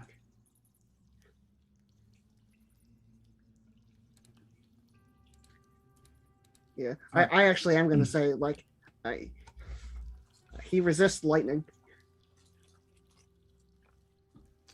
All right, my turn's done, by the way. Okay, no, nothing else? You're not going to move or bonus Yeah. actions or anything? Okay. Yeah. Langdorosis looks up and goes, oh, I've got a smart one, eh? I'm immune. Yes. No, not immune, but doesn't hurt me near as much as you wish it would. Yeah. And So, from that, does Langerosa not know what I am? oh no, he knows. He's just not reacting. Okay. He's just not reacting to you at all.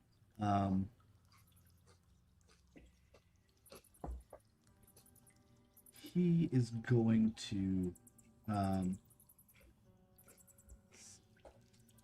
stay where he is, actually.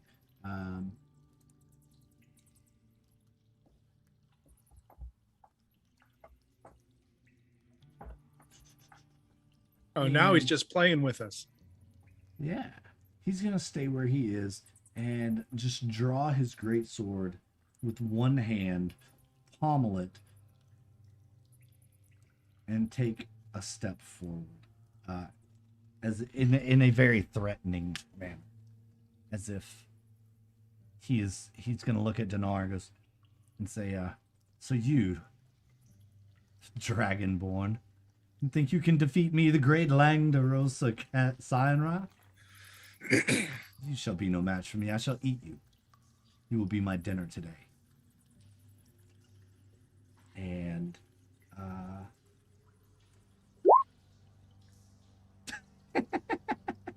all right. Yeah, that didn't go as planned.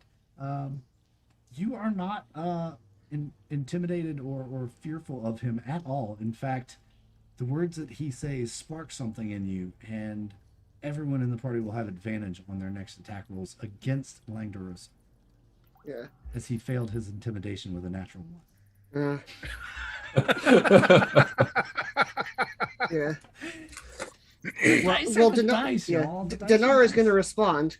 I suppose by the end of this day, we will know which of the dragon gods is truly greater. This berserker is going to fall back to the top of the stairs. Having seen what you did to the other one, he's like, I think my boss can take this, and he's gonna fall back to the top of the stairs. And this one is prone and is trying to start digging himself out from under the rocks. It's gonna take him a couple turns. Teo, it is your turn. I'm a rock.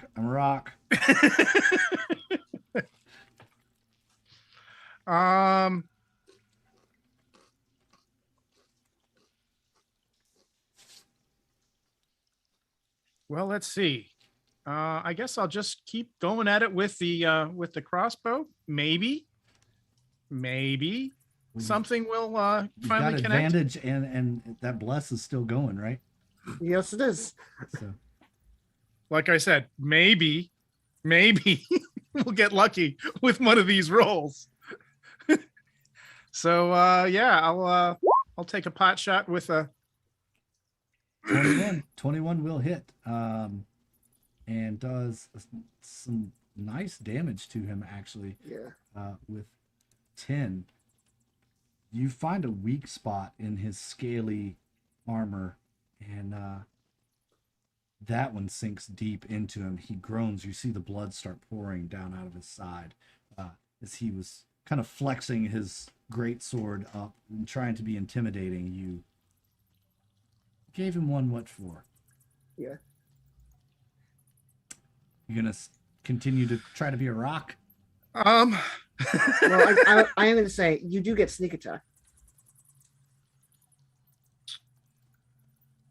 because I have advantage. Yeah. Yes. Yes, because you That's have right, advantage. That's right. So because I roll have your sneak advantage. attack damage. That's right.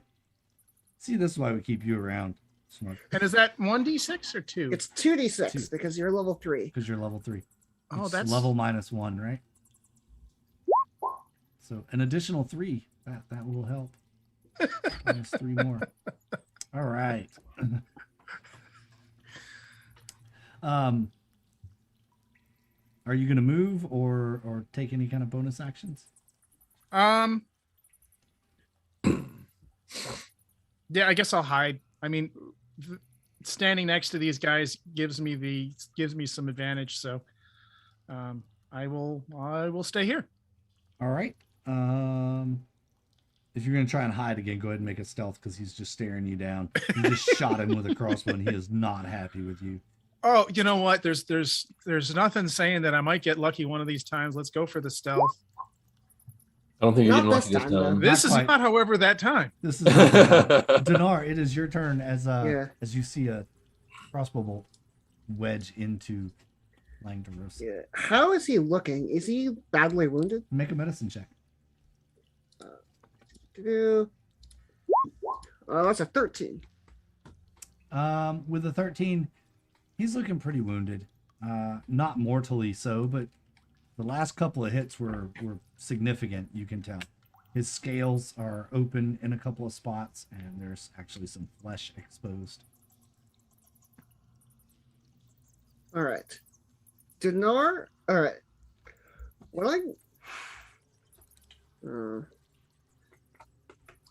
I've used 2 spell slots. I'm debating using a third to see if I can take this guy down.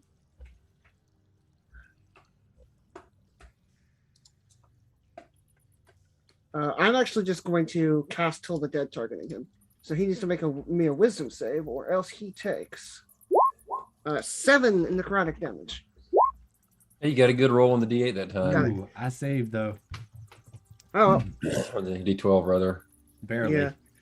Barely, And but I then saved. I'm going to, presumably he has good strength, but I'm going to use telekinesis to shove him 5 feet this way and back behind the person stuck in rubble.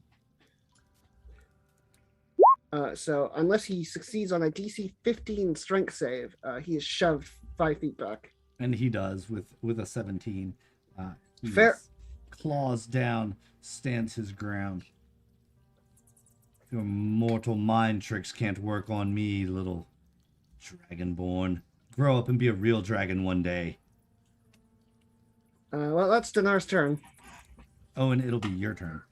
All right, I heard Dinar yell that he was strong against lightning. Yeah, he resists lightning. He resists lightning. So I'm gonna break my witch bolt. And do I need to have that advantage from this turn? Do I need does that hit or do I need more? No, that'll hit. Okay. That Eldritch Blast will hit him soundly. Okay, so I'm gonna roll damage and I'm also gonna add on the 10-foot pushback to this one. Okay. 9 force damage, and does he get a strength save against that pushback? Or is it a effect of the spell? I can't remember. Here, I'll It's part of the invocation, and it happens on hit. Eldritch Invocation. So there's no save. Pushback. Yeah, no, it doesn't have anything. And it was 9 damage. Yeah.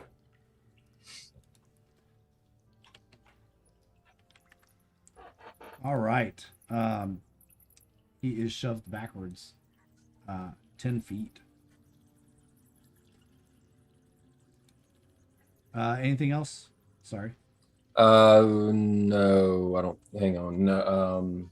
No. All right. Langdarusa looks over at his bodyguard that went back to guard the stairs. He said, "What are you waiting for? Destroy them! Do I have to do everything myself?" And he is going to recover that 10 feet and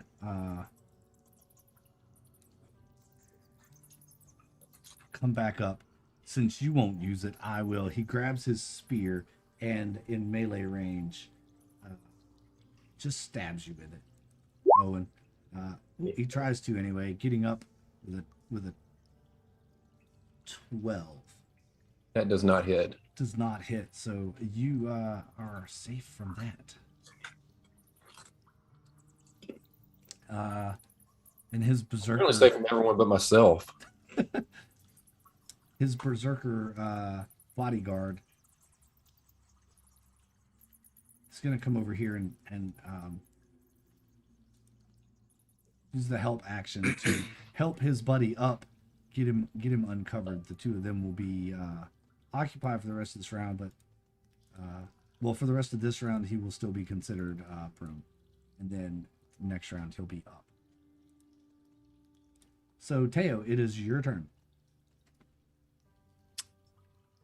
Okay. Time to do something? What? I don't know. Any good suggestions here?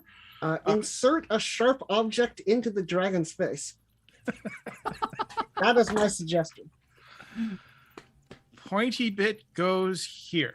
Got it. The last one seemed to work. Let's give it a shot. You never know. Hand crossbow, bolt, with advantage to the face. So, you're within melee range, so technically you would be at a disadvantage with a ranged weapon, but you have advantage. Yeah. So it's a straight roll, which gives you the 18, which is enough to hit. Yeah, he has bless as well. So yeah, 18 will hit though, doing 7 damage and your sneak attack damage. Right? Oh, because that's right. He is within 5 feet of an ally. Indeed. So that's 2d6 for another 8. That's 18 damage. Holy cow. 15. Or 15. Okay. Oh, that bolt hits him squarely right in the throat. There's a little soft, fleshy bit underneath his chin. Your arrow pierces him directly through it. As he goes to speak, he gurgles just a little bit, and blood starts to come out of his mouth. He was severely injured by that attack. Dinar, you see this, and what are you gonna do?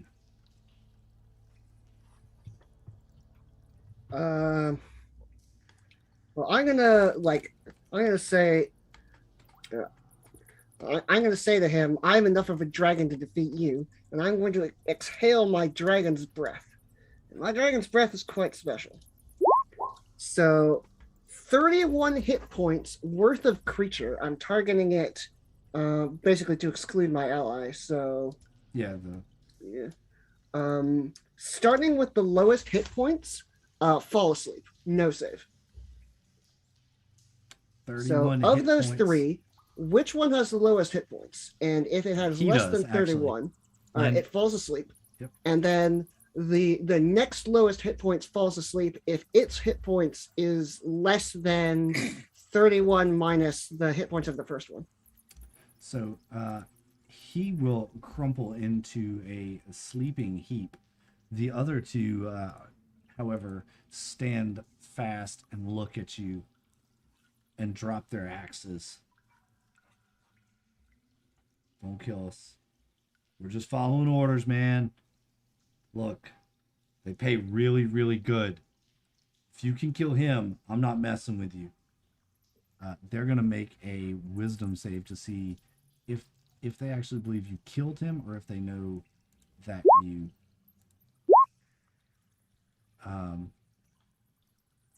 yeah. He looks like he's dying. He's probably just passed out from pain. But if you can... well, that's one of the baddest men I know. I am not messing with you. We surrender. What do you want? You want the eggs? Are you here for the eggs? Is that what it is? Yes, we're here for the eggs. Come on, we'll take you to the eggs. Just look, just don't kill us, okay? I want to make a really big omelet tonight. Yeah. So the sleep effect ends. The one thing is, where are the eggs? They're down the stairs. But wait, don't go down there without us. There's some stuff down there, and they might try to attack you. What are we going to do with this dude over here? Are we going to kill him? Or Yes, we need to kill him. This doesn't last very long. Okay, I'll boom. Auto crit. Yeah, like he's incapacitated. Auto crit. Yeah, hopefully Tail with his stealth auto crit can finish this guy off if he's unconscious. Yeah, I think. What's your damage? Your minimum damage on your dagger and sneak attack? Well, it crits max. So what's your max damage? On a dagger sneak attack, dagger is 1d4 plus 4 piercing. So that's maximum of 8. And then plus the sneak attack damage would be an additional 12. So that would be 20 total. That's plenty. That is plenty to finish him off. All right. The berserkers take you down. They have the keys. They lead you.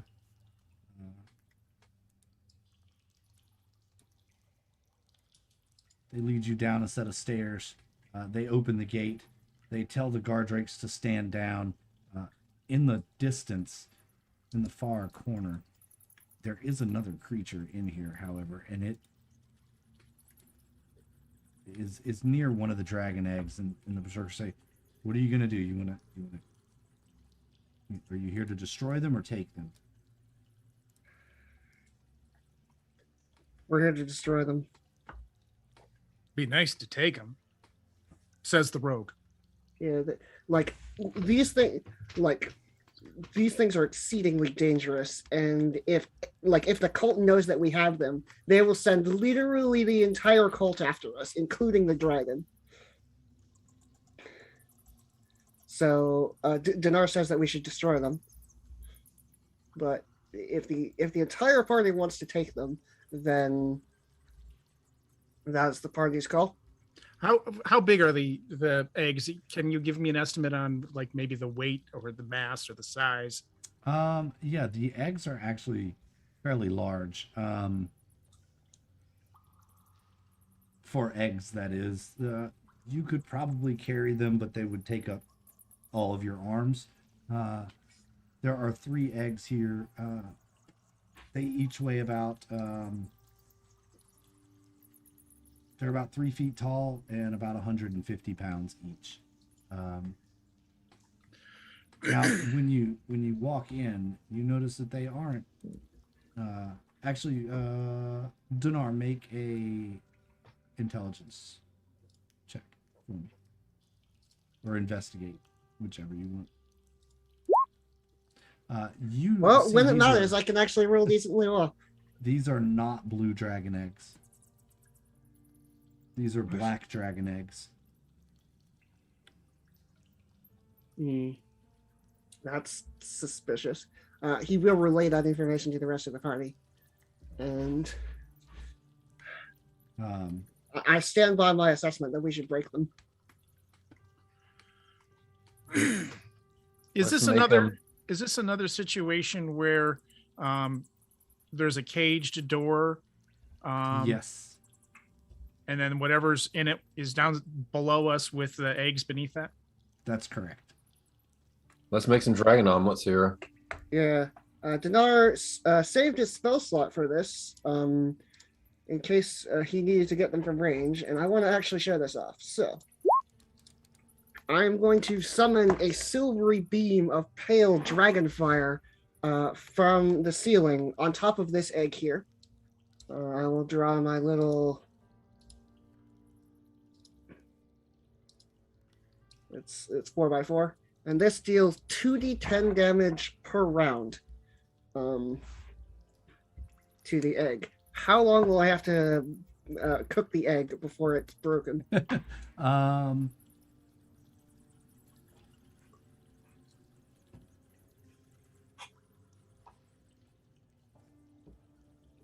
Just for a round.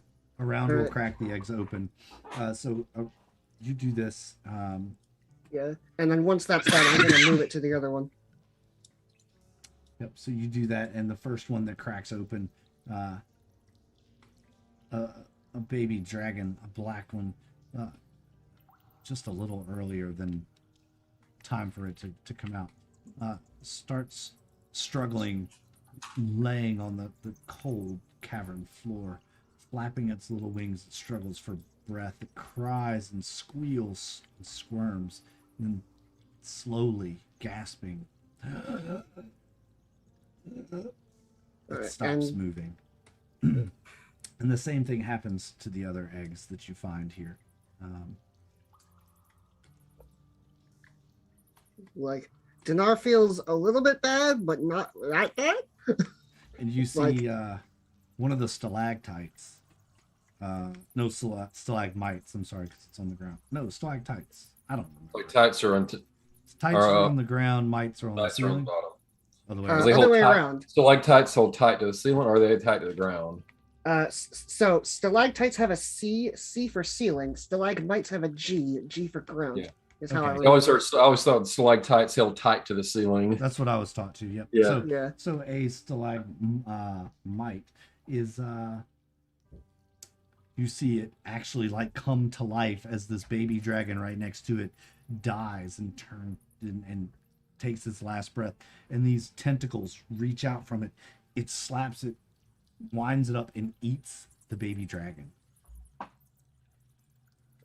Well, I have 8 more turns of I have 8 more turns of this beam, so I'm gonna roast the walking stalactite too. All right. Um, That thing. How much damage does it do per turn? It's 2d10 per round. I have 8 rounds, so that's 16d10 radiant damage. So save per half. You can roll 2d10 and just multiply it if you want to, or you can roll it all because this thing actually has hit points. 77. Doesn't kill it, but it definitely wounds it quite a bit. It roasts it. The guard drakes that are down here are running around, kind of going crazy. They're trying to scale the cliff. They can't. You hear from this direction over here, you hear the yipping and howling of kobolds trying to get out of their cage as well. So I'm going to turn to the party and say, we need to take our leave now. Are y'all going to do that? Head out? Yeah, I'm with that. I'm with that. All right. As you head back out of this chamber and back into what would be this room, you see something you didn't see before. There is a chest in this room. Dinar is going to say to this person, do we need to leave no witnesses, or can I trust you not to say who killed them? How much you going to pay us? Because Furlong's right down the hall. All I got to do is yell. You'll have about 50 men coming after you immediately. In fact, I'll show you where the secret door is to his chambers if you'd like. If you pay me.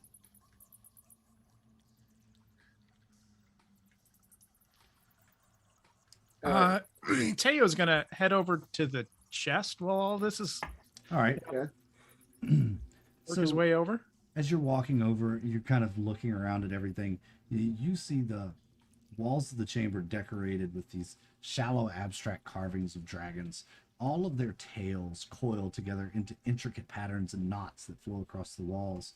On the northwest corner stands out one of these carvings, a 5-headed dragon rising from an erupting volcano. The other dragons seem dwarfed by this 5-headed monstrosity and seem to be flocking to its side as you take all this in. The wooden chest with silver and mother-of-pearl inlays sits on the floor in the corner, just in front of this monstrous dragon carving.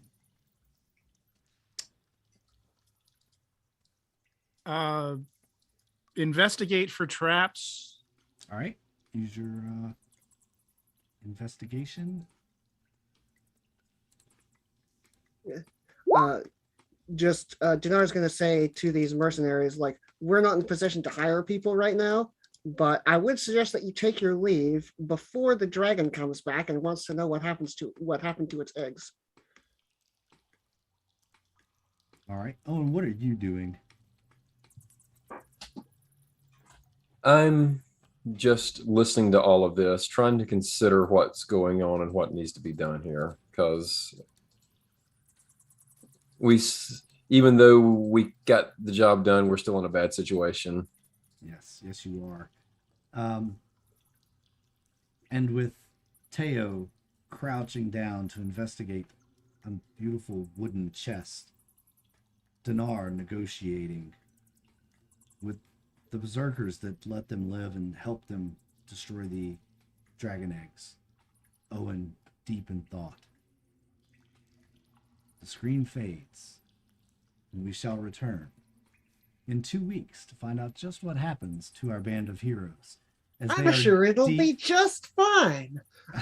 As they are deep in the cave, the blue dragon manning the cult of the dragon Hoard. Won't you join us? See if they kill themselves. See if they get killed by someone else. Folks, it's been an absolute pleasure to share this game with you today. Thank you so much for being here. As always, the players, you did an outstanding job. Jeremy playing Owen, Smug with Dinar, and Diamond playing Teo. I'm your Dungeon Master, Jackal Crossing. Thank you so much for hanging out with us this afternoon. We love you all very much. All the follows, all of the subs today, you folks are amazing. Please join our Discord, play in our games, talk to us in the chats. We love you all so much. But until next time, we are the United Adventure Company. Thank you. Stay out of our dungeons. Bye, y'all.